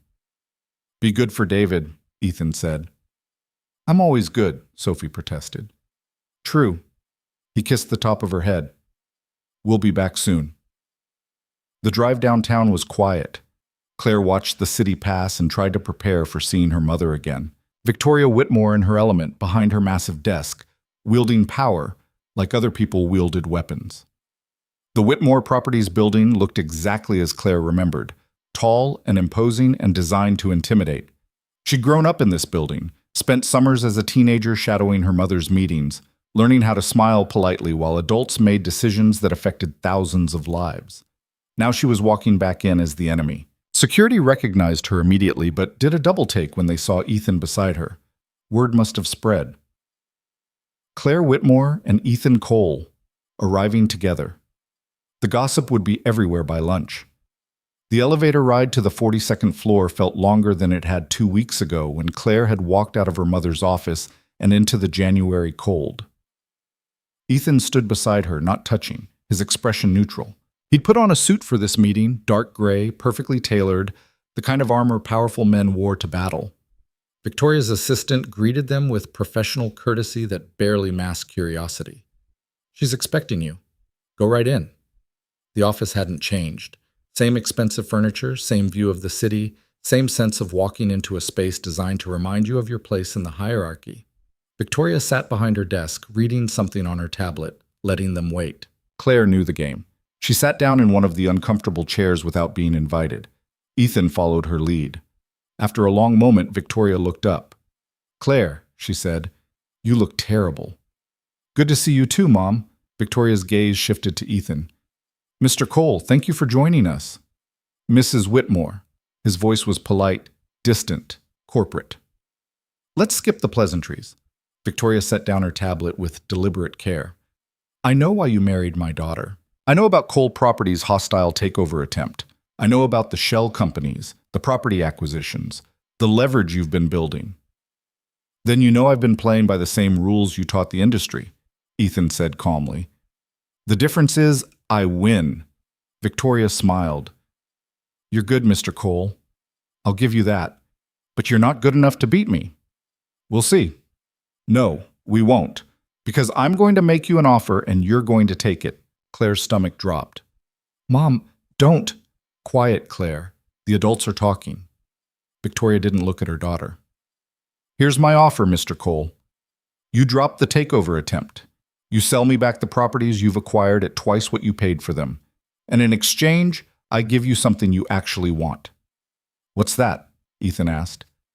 The Riverside Development Project, 20 acres of prime lakefront property currently zoned for commercial use. I'll rezone it residential, remove all the regulatory barriers I've put in place, and give you first right of refusal on development. Ethan's expression didn't change, but Claire saw his hand tighten on the armrest. The Riverside project was legendary in Chicago real estate, a white whale that developers had been chasing for a decade. Why would you do that? Ethan asked.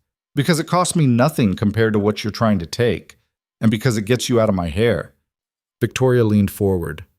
You get your development. I keep my company. Everyone walks away happy. Except Claire, Ethan said quietly. Claire made her choice when she married you. She'll make another choice when you divorce her. Claire found her voice. I'm sitting right here.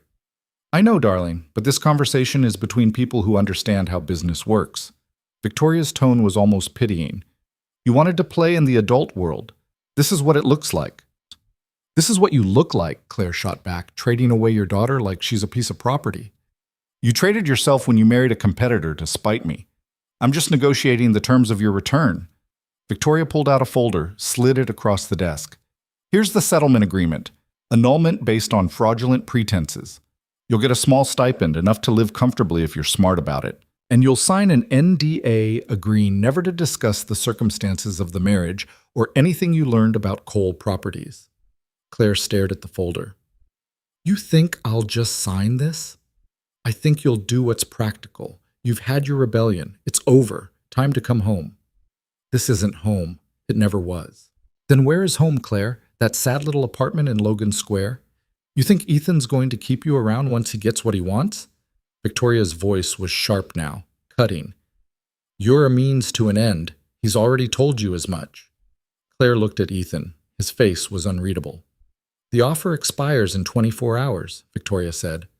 After that, I'll bury Cole Properties in lawsuits and regulatory challenges that'll tie up your assets for the next decade. You'll spend every penny you have fighting me in court, and you'll still lose. You can't, Claire started. I can. I will. Victoria stood, effectively ending the meeting. 24 hours, Mr. Cole. Choose wisely. Ethan stood too. He picked up the folder, glanced at its contents, and set it back down on the desk. No, he said. Victoria's eyebrows rose. Excuse me? I said no. Keep your development project. Keep your settlement agreement. I'm not divorcing Claire. I'm not selling back the properties, and I'm not backing down. Then you're a fool. Maybe.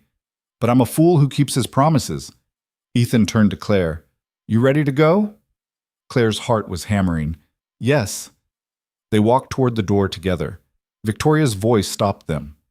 Ethan. She used his first name for the first time. You think you're protecting her. You're not. You're dragging her into a war she can't win. That's her choice to make, Ethan said without turning around. Is it? Claire, tell me. Did he explain what happens if the takeover succeeds? Did he mention that Whitmore Properties will be dissolved, assets sold off, 3,000 employees out of work? Did he tell you that your family's legacy gets destroyed? Claire looked at Ethan. Is that true? It's one possible outcome, Ethan admitted. Not the only one. But it's on the table. Yes. You were going to destroy everything my family built. I was going to dismantle a company that's been crushing smaller developers for 30 years, yes, but I wasn't planning to destroy it completely. I was planning to restructure it into something that actually serves the community instead of just extracting wealth. How noble, Victoria said. Robin Hood with a Harvard MBA. Better than a tyrant with a balance sheet, Ethan shot back. Mom, Claire said. Both of them looked at her.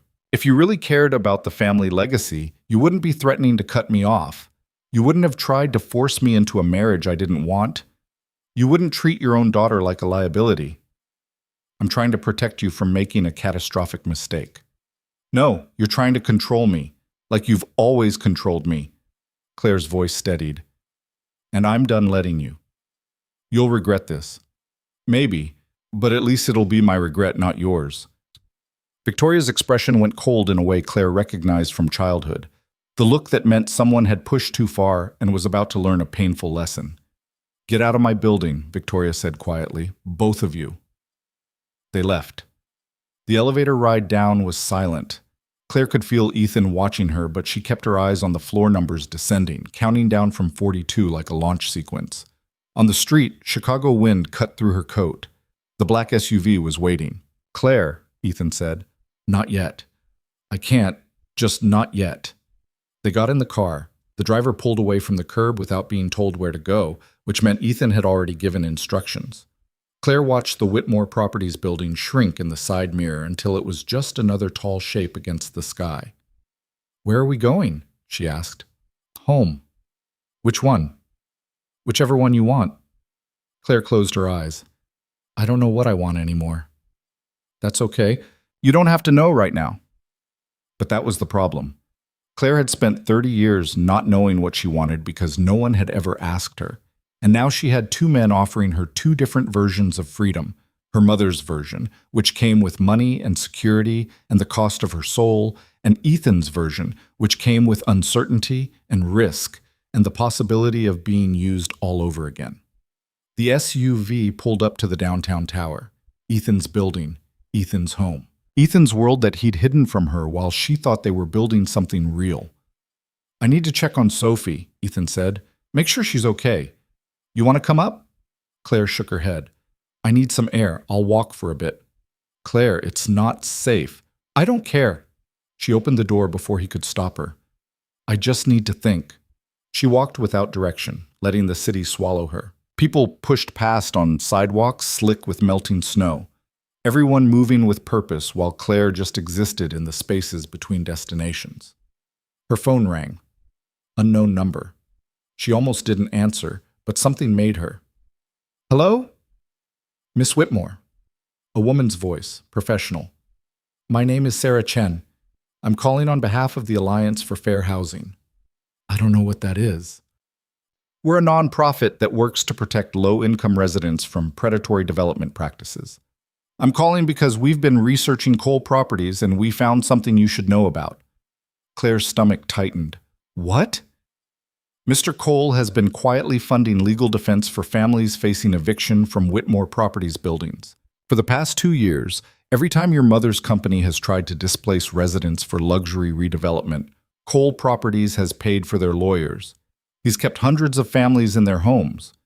The words didn't make sense. Why would he do that? You'd have to ask him, but I thought you should know. Whatever else is happening between Cole and Whitmore Properties, Ethan Cole isn't the villain in this story.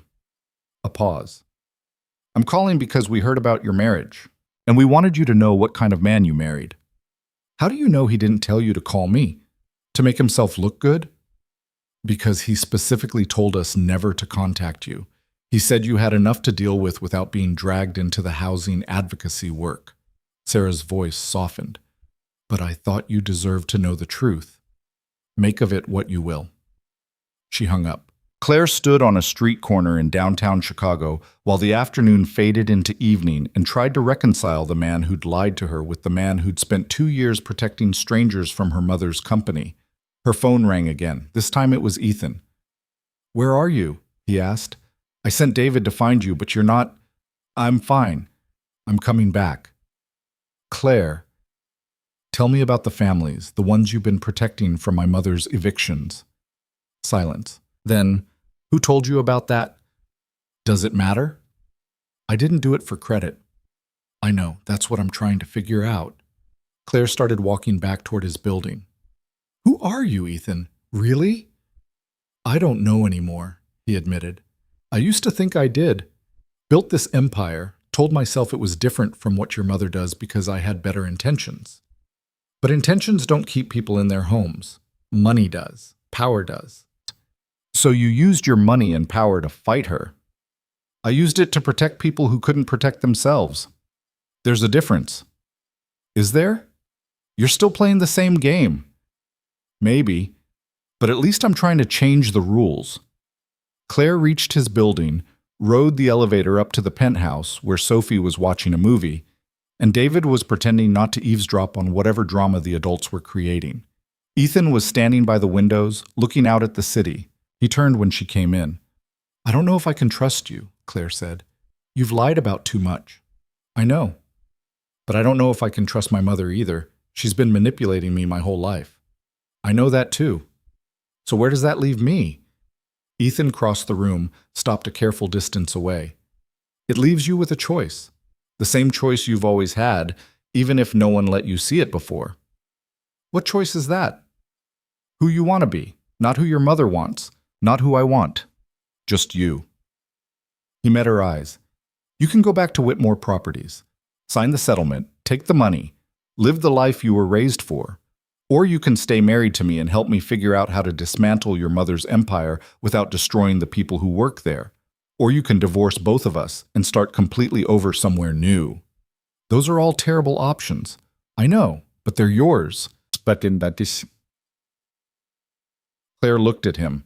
This man who'd caught her on an icy sidewalk, married her in a courthouse, lied about who he was, and somehow still made her feel safer than she'd ever felt in her mother's world. "I need time," she said. "Okay." "And space, and honesty, real honesty this time. You'll have all of it. And if I choose to leave, then I'll make sure you have everything you need to start over." Ethan's voice was steady. "But I'll fight like hell to convince you to stay first." Sophie appeared in the doorway, rubbing her eyes. "Are you guys done fighting? I'm hungry." The moment broke. Ethan looked at his daughter, then back at Claire. "Pizza?" he suggested. "Homemade or delivery?" Claire asked. "Homemade, if you help." It wasn't an answer to any of the big questions hanging between them, but it was a start. And right now, standing in the expensive apartment with the man who'd saved her and lied to her and protected strangers he'd never met, Claire thought maybe a start was enough. "Okay," she said, "let's make pizza." They made pizza in Ethan's enormous kitchen while Sophie narrated every step like she was hosting a cooking show. Claire found herself laughing at the running commentary, at the way Sophie insisted the pepperoni had to be arranged in a specific spiral pattern, at how Ethan kept sneaking pieces of cheese when he thought no one was looking. It felt normal, dangerously normal. Like they were an actual family instead of three people held together by legal paperwork and shared desperation. After Sophie went to bed, sticky with sauce and happy, Claire and Ethan sat in the living room with the kind of silence that felt too heavy to break. The city lights stretched out below them, millions of people living their own complicated lives, unaware that 40 stories up, a billionaire heiress and a billionaire developer were trying to figure out if their fake marriage had accidentally become something real. "I need to tell you something," Ethan said finally, "about the takeover." Claire's stomach tightened. "Okay." "I started planning it because I was angry, because your mother cost me money and time, and I wanted to hit back where it would hurt." He turned to look at her. "But the more I researched Whitmore Properties, the more I saw what she was really doing. The evictions, the predatory lease terms, the way she'd buy buildings in low-income neighborhoods just to flip them into luxury condos. She wasn't just beating competitors, she was destroying communities." I know what my mother is," Claire said quietly. "Do you?" "Because I don't think she does. I think she tells herself it's just business, that she's creating value, that the people who get displaced would have left eventually anyway." Ethan leaned forward, elbows on his knees. "But I've met those people, Claire. I've sat in their living rooms while they cried about losing homes their families have lived in for generations. And I decided that if I was going to be rich and powerful, I was going to use it for something that mattered. So you became a vigilante real estate developer. I became someone who couldn't sleep at night knowing I had the power to help and wasn't using it." He looked at her. "Your mother called it noble, like it was an insult. But yeah, maybe it is noble. Maybe that's not a bad thing to be." Claire thought about all the charity galas she'd attended, all the checks she'd watched her mother write for tax deductions while simultaneously evicting families who couldn't afford rent increases. The performative generosity that never cost Victoria anything that mattered. "What happens if you succeed?" Claire asked. "If you take over Whitmore Properties completely?" "I restructure it, keep the profitable parts, sell off the predatory holdings, Use the money to create affordable housing developments. Your mother's employees who aren't actively hurting people get to keep their jobs. The ones who are, he shrugged, they find new jobs. And the Whitmore name? Gets retired. The company becomes something else. It should have hurt more than it did, hearing that her family legacy would disappear. But Claire had spent the past month learning that legacy wasn't the same as worth, that a name on a building didn't mean anything if the building was hurting people. My mother won't let it happen, Claire said. You know that, right? She'll fight you with everything she has. I know. She'll use me. She'll make this personal and ugly, and she won't care who gets hurt. I know that too. So why not take her offer? Get the Riverside development, walk away clean. You'd still come out ahead. Ethan was quiet for a long moment. Because 3 weeks ago, I married a woman who was brave enough to walk away from everything she'd ever known to avoid becoming her mother's puppet. And I promised to help her. And I meant it. Even though you lied about who you were. Especially because I lied. He turned to face her fully. I spent so long building this empire, being strategic, calculating every move. And then you walked into that coffee shop asking for help.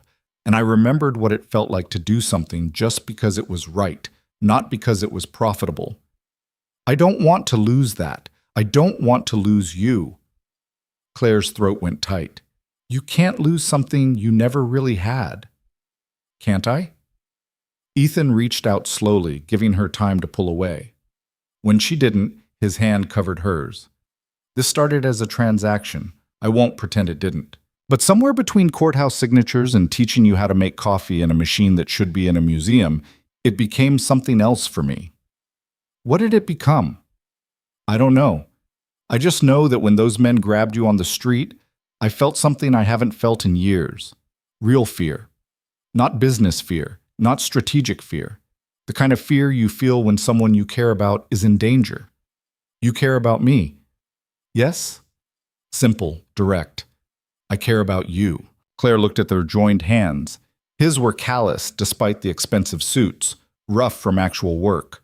Hers were soft, useless, the hands of someone who'd never had to do anything difficult. I don't know if caring is enough, she said. It's not, but it's a start. Ethan's thumb traced small circles on her palm. What do you want, Claire? Not what your mother wants, not what I want. You. The question terrified her because she'd spent so long not being allowed to want anything that she'd forgotten how. But sitting in this apartment with this man who'd lied and protected and fought and held her hand like she was something precious, Claire felt the answer rising up from somewhere deep. I want to matter, she said. I want my life to mean something more than which family I was born into or who I married. I want to wake up and know that I'm doing something that makes the world even slightly less terrible than it was yesterday. Okay, so let's do that. How? However you want. You have an MBA you never used. Use it. You understand how Whitmore Properties works from the inside. Help me figure out how to dismantle it without destroying the people who work there. Ethan squeezed her hand.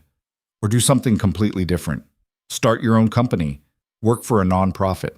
I don't care what you choose as long as it's actually your choice. It sounded impossible. It sounded terrifying. It sounded like the first real thing anyone had ever offered her. My mother won't make this easy, Claire said. Good. Easy doesn't build character. Claire almost smiled. You sound like a fortune cookie.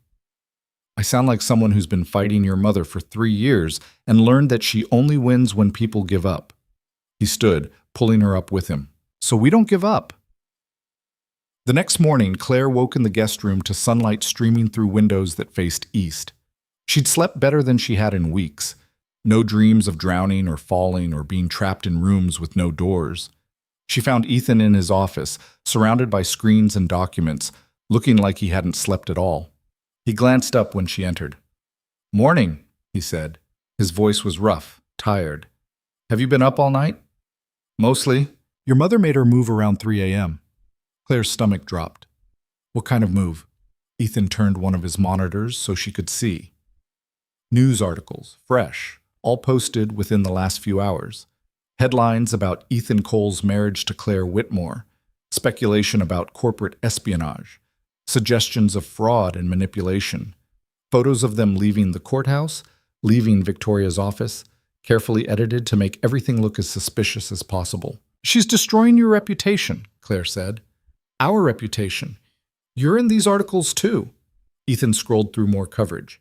She's painting you as a victim, me as a predator. By noon, half of Chicago will think I coerced you into marriage to get access to Whitmore Properties' secrets. That's not what happened. Doesn't matter. Perception is reality in business. He rubbed his face. She's good. I'll give her that. What do? We fight back with the truth. Ethan pulled up a document on another screen. I've been drafting a statement. Facts only. We met. We married. It's our business and no one else's. I'm not addressing the takeover attempt because that's a separate corporate matter, Claire read over his shoulder. The statement was clinical, bloodless, exactly what a lawyer would recommend. It would probably work from a legal standpoint.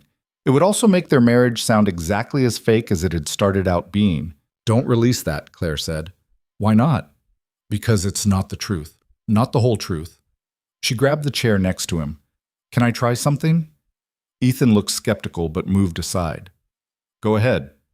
Claire opened a blank document and started writing. Not a corporate statement, a story about a woman trapped in a life she didn't choose and a man who helped her escape. About two people who'd started with lies and were trying to build something honest. About how family and money and power could corrupt everything unless you fought back. She wrote for 20 minutes while Ethan read over her shoulder, occasionally making small sounds of surprise or approval. When she finished, she sat back. That's not a legal statement, Ethan said. No, it's better. It's real. Your mother will use it against us. She'll use anything against us. At least this way we control the narrative. Ethan reread what she'd written. You're good at this, the writing. I minored in journalism before my mother told me it wasn't practical. Claire highlighted a paragraph. Should I mention the families you've been helping, the legal defense? No, that makes it sound like I'm trying to justify the takeover. Aren't you? I'm trying to do the right thing. I don't need to justify that. Claire saved the document. So do we release it? We do something better. Ethan pulled out his phone. We hold a press conference, answer questions. Let people see we're real. That's a terrible idea. Probably, but it's better than hiding. He was already typing. I'll have my PR team set it up for this afternoon. The longer we wait, the more your mother's version becomes the truth. 3 hours later, Claire stood in front of a room full of reporters while camera flashes went off like small explosions. Ethan was beside her, calm and steady, his hand resting on her lower back in a gesture that looked protective but felt like an anchor. Thank you for coming, Ethan started. We'll make a brief statement and then take questions. He read the statement Claire had written.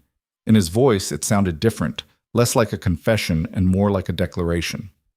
When he finished, the questions came immediately. Mr. Cole, did you marry Claire Whitmore to gain access to Whitmore Properties? No, I married Claire because she asked me to help her and I said yes. Miss Whitmore, are you being coerced in any way? No, I'm here by choice.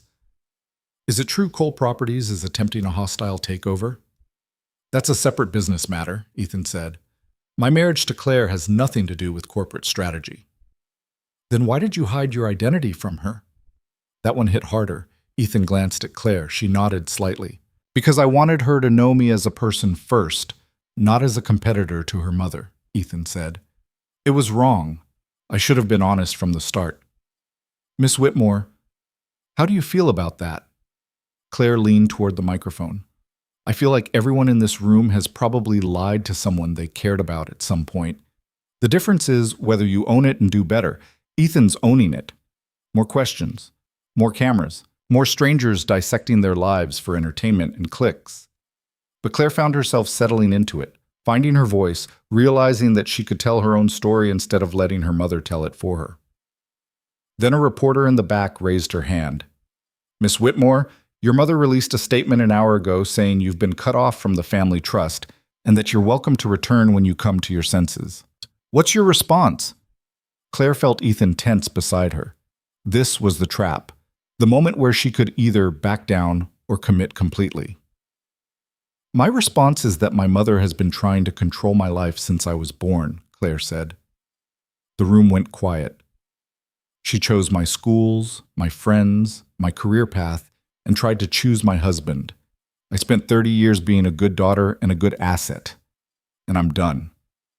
So you're choosing Ethan Cole over your family. I'm choosing myself. For the first time in my life, I'm making my own decisions. If that costs me my family and my trust fund, then I guess I'll learn to live without them. The reporter pressed on. Are you in love with him? The question hung in the air. Claire looked at Ethan, saw him watching her with an expression she couldn't quite read. I don't know, Claire said honestly. I know I respect him. I know he makes me want to be braver than I am. I know that when I'm with him, I feel less like a Whitmore and more like just Claire. Whether that's love or not. She shrugged. I'm still figuring it out. Ethan's hand tightened on her back. Just slightly. Just enough. The press conference ended 10 minutes later.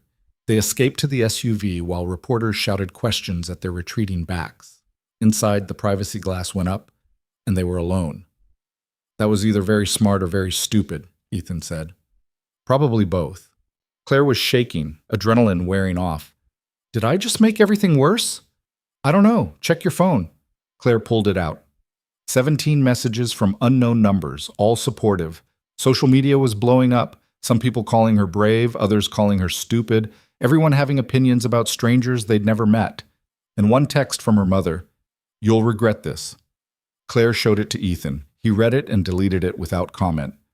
What now? Claire asked. Now, we go get Sophie from school and make dinner and try to have a normal evening.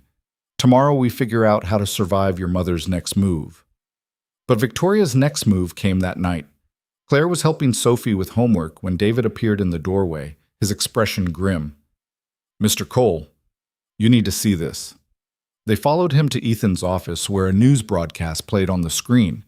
Victoria Whitmore, looking perfectly composed, being interviewed about the family drama. Of course I want my daughter back, Victoria was saying, but I won't enable her self-destruction. Ethan Cole is using Claire to attack my company. When she realizes that, she'll come home. Until then, all I can do is protect what our family built and hope she comes to her senses before it's too late. The interviewer leaned forward. Some people are saying you're being too hard on your daughter. Some people don't understand that real love means tough choices.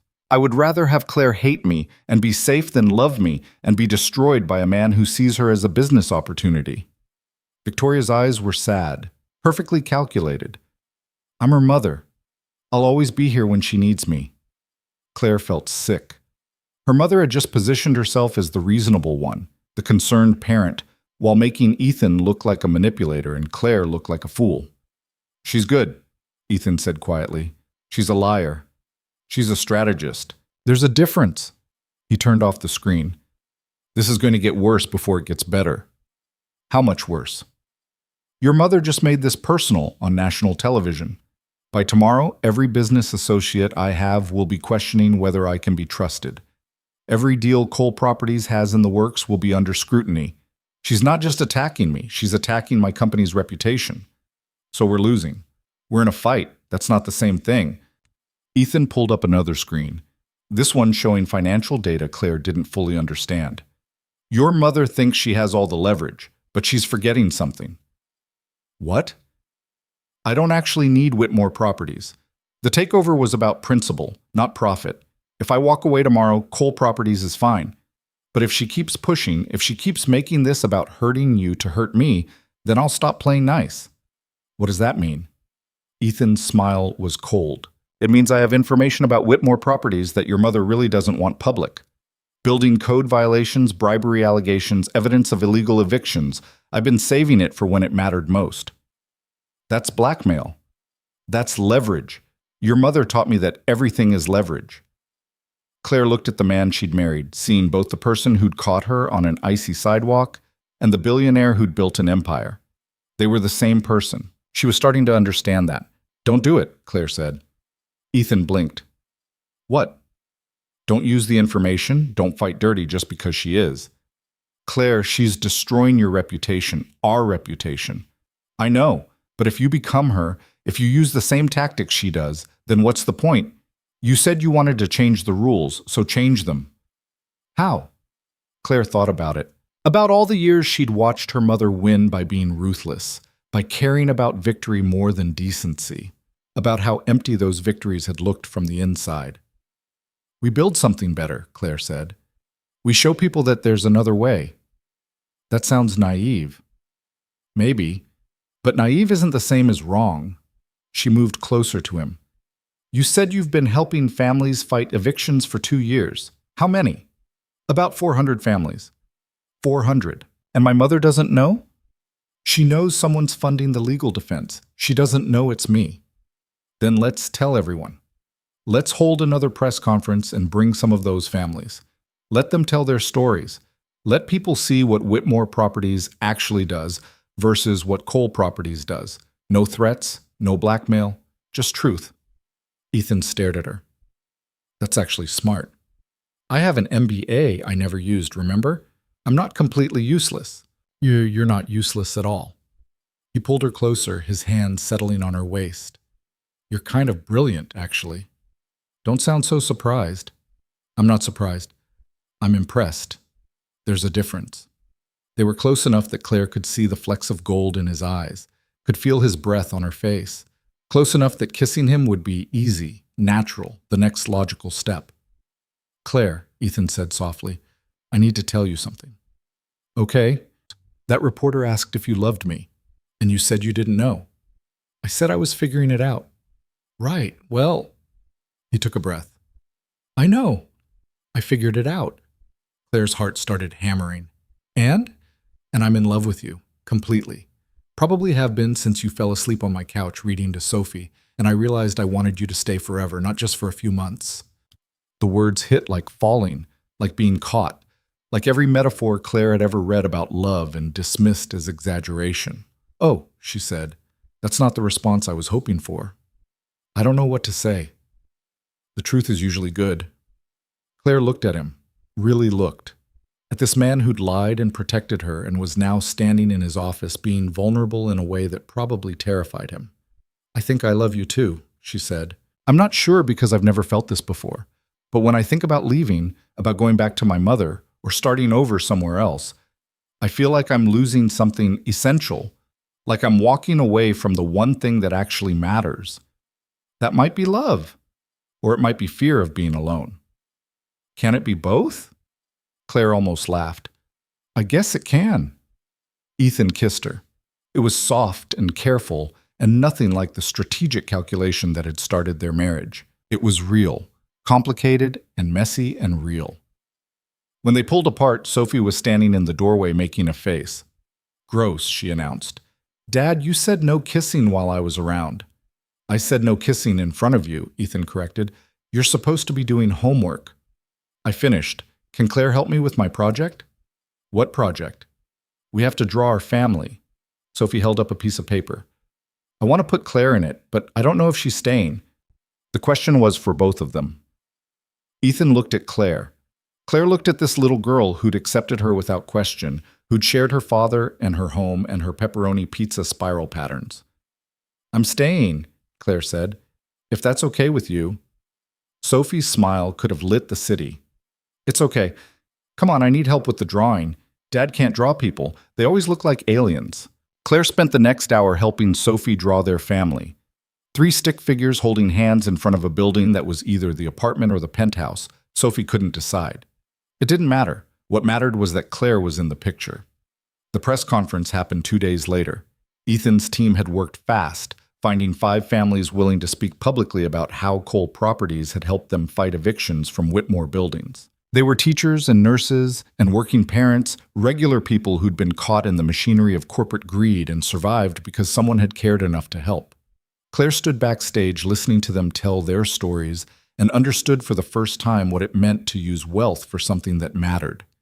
These weren't tax-deductible donations or charity galas. This was actual people keeping their actual homes because Ethan had decided profit wasn't the only thing worth fighting for. When it was her turn to speak, Claire walked out to microphones and cameras and said the thing she'd been afraid to say her entire life.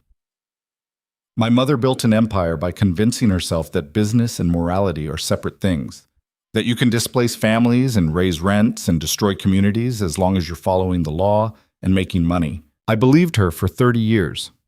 I was wrong. She talked about growing up in the Whitmore world, about learning that success meant victory at any cost, about watching her mother crush competitors and call it strategy. She talked about meeting Ethan and realizing there was another way, about choosing to be uncomfortable and uncertain instead of rich and trapped. "I don't know if our marriage will last," Claire said. "We started with lies and we're trying to build something honest.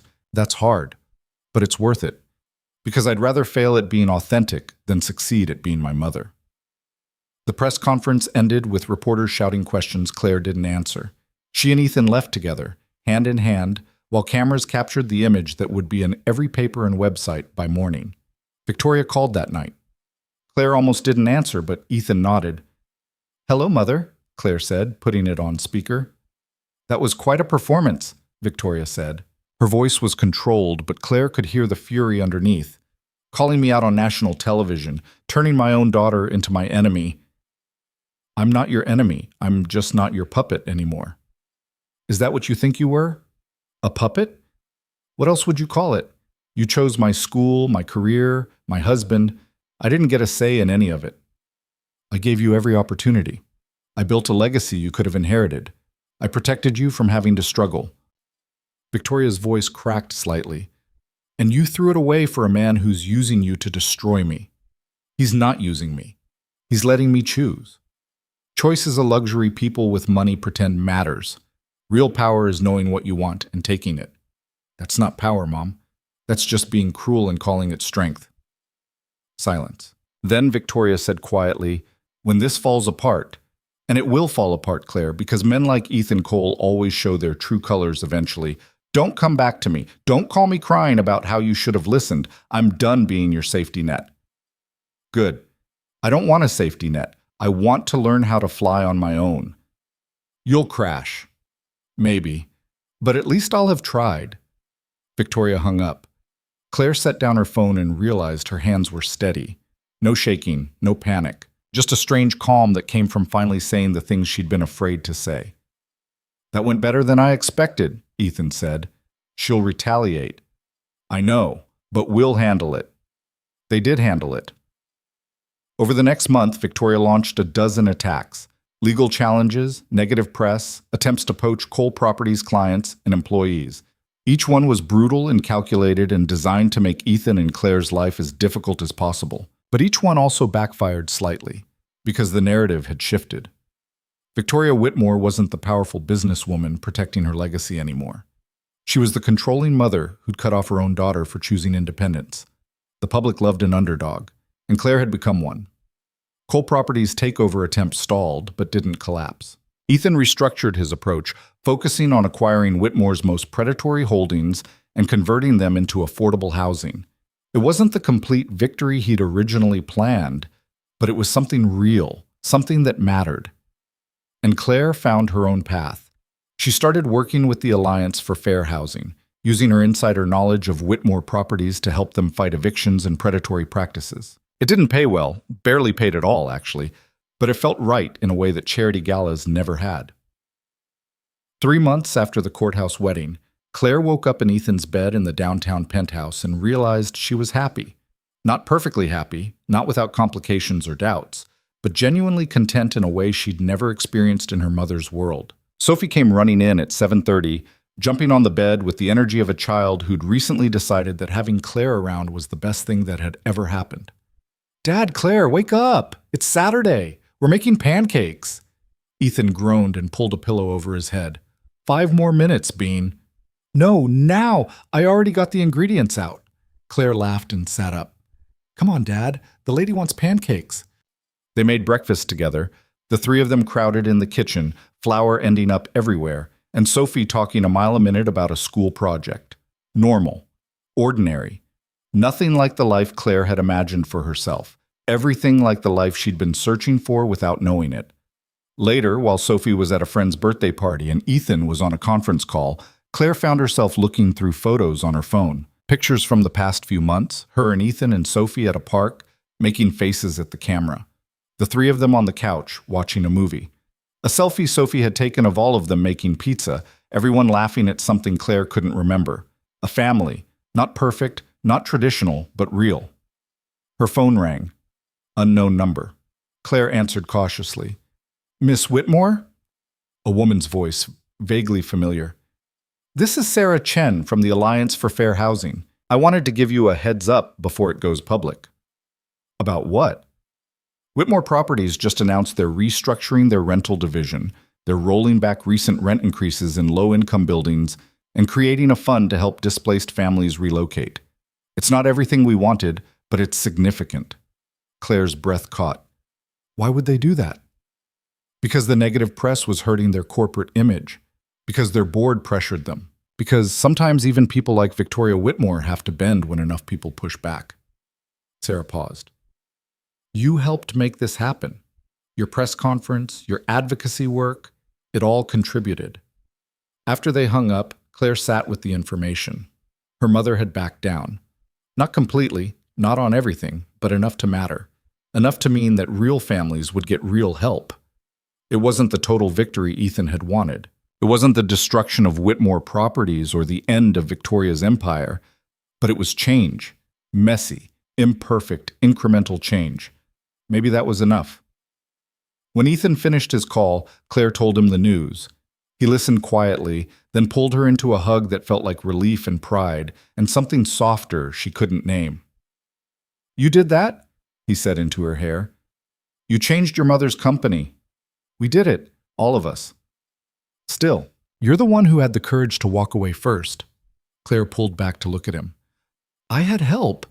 A guy caught me when I was falling and decided to help instead of walking away. Best decision I ever made. Yeah? Yeah. Ethan kissed her forehead. I love you, Claire Cole. The name still sounded strange. Claire Cole, instead of Claire Whitmore. A different person, a different life, a different choice.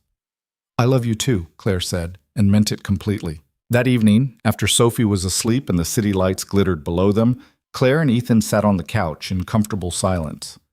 His arm was around her shoulders, her head resting on his chest, both of them existing in the quiet space between one day ending and another beginning. What are you thinking about? Ethan asked. How strange life is. A few months ago, I was standing on an icy sidewalk about to fall on my face, and now I'm married to a man I actually love, helping people instead of just writing checks, figuring out who I am instead of who my mother wanted me to be. Any regrets? Claire thought about it, about everything she'd lost, money, security, her family name, her mother's approval, about everything she'd gained, purpose, choice, love that wasn't conditional on her compliance. No, she said, no regrets. Not even about marrying a stranger in a courthouse? Especially not about that. Turns out strangers sometimes know exactly what you need, even when you don't. Ethan's arms tightened around her. I'm glad you fell on that sidewalk. I'm glad you caught me. I'll always catch you. It sounded like a promise. It sounded like forever. It sounded like the kind of thing that should have scared Claire, but instead made her feel safer than she'd ever felt. Outside, Chicago lived and breathed and moved without caring about one woman's journey from puppet to person, from trapped to free. But inside this apartment, in this moment, Claire understood something her mother never had. Real power wasn't about controlling others. It was about choosing yourself, even when the choice was hard, even when it cost you everything you thought you needed, even when the only safety net was the trust you built with people who loved you for who you were, not what you could provide. Victoria Whitmore had built an empire on fear and control. Claire was building a life on choice and love. She knew which one would last. Sophie wandered out of her room an hour later, rubbing her eyes and clutching her stuffed elephant. Can't sleep, Bean? Ethan asked. Bad dream. Sophie climbed onto the couch between them. About monsters. There are no monsters here, Claire said, pulling the little girl close. I know, but I wanted to make sure you guys were still here. We're here, Ethan promised, always. Sophie settled between them, already drifting back to sleep. Claire and Ethan looked at each other over her head, sharing a smile that needed no words. This was what mattered, not buildings or empires or victories in corporate wars. Just three people who'd found each other through accident and choice and stubbornness, building something that looked like family from the wreckage of their separate loneliness. Claire thought about calling her mother, about trying one more time to bridge the gap between them. But she knew how that conversation would go. Victoria would offer conditions and ultimatums, would demand Claire prove her worth by returning to the fold, would make love contingent on obedience. Some gaps weren't meant to be bridged. Some relationships were meant to end so new ones could begin. Maybe someday Victoria would change. Maybe someday she'd realize that controlling people wasn't the same as loving them. But Claire couldn't wait for that day. She had her own life to live now. The next morning, Claire woke to Sophie shaking her shoulder. Claire, Dad says we can go to the aquarium today if you want to come." Claire looked at Ethan, who was standing in the doorway with coffee and a smile. "What do you say?" he asked. Day at the aquarium? Claire thought about her old life, about Saturdays spent at charity events and shopping and doing things that looked impressive but felt empty. She thought about this new life, about aquariums and pancakes and a 7-year-old who wanted her there. "I say yes," Claire said. "Absolutely yes." They went to the aquarium. They held hands and looked at fish and ate overpriced food court lunches. Sophie pressed her nose to the glass of every exhibit, asking questions about octopuses and sharks and why some fish glowed in the dark. Normal, unremarkable, perfect. On the way home, Sophie fell asleep in the car, leaving Claire and Ethan in companionable quiet. "Thank you," Claire said. "For what?" "For catching me. For lying and then telling the truth. For letting me figure out who I am." She squeezed his hand. "For loving me even when I wasn't sure I deserved it. You've always deserved it. You just needed someone to show you." Claire leaned her head on his shoulder and watched Chicago slide past the window. This city that had felt like a prison a few months ago now felt like home. Not because the place had changed, but because she had. She'd learned that family wasn't just blood, that love was choice, not obligation, that the bravest thing you could do was walk away from everything you knew to find out who you were without it. And she'd learned that sometimes the person you needed to save you was yourself. Everyone else just helped you remember how. In the back seat, Sophie stirred and mumbled something about penguins. Ethan reached back to adjust her blanket with the careful tenderness of a father who'd learned that love meant protecting without controlling. Claire watched him and felt her heart expand with something that still scared her sometimes, but felt more real than anything she'd experienced in her mother's world. This was worth it, all of it, the fear and uncertainty and walking away from everything she'd known. Because on the other side of that fear was this: a man who loved her, a child who trusted her, a life that was messy and complicated and actually hers. The SUV pulled up to their building, their home. Not the penthouse or the Logan Square apartment, but some blend of both, a life they were building together from the pieces of their separate pasts. Sophie woke up as they were getting out, immediately chattering about her favorite fish, and could they get a fish tank, and please, please, please. "We'll think about it," Ethan said, which Claire had learned was his way of saying yes, but making it seem like he was being reasonable. They went upstairs together, the three of them, and Claire thought about that moment on the icy sidewalk when a stranger had caught her before she could fall. She'd spent so long looking for someone to save her. Turned out she'd just needed someone to steady her long enough for her to save herself. Everything else, the love, the family, the life worth living, that was just what happened when you were brave enough to choose yourself first. And in the end, that was the only choice that ever really mattered.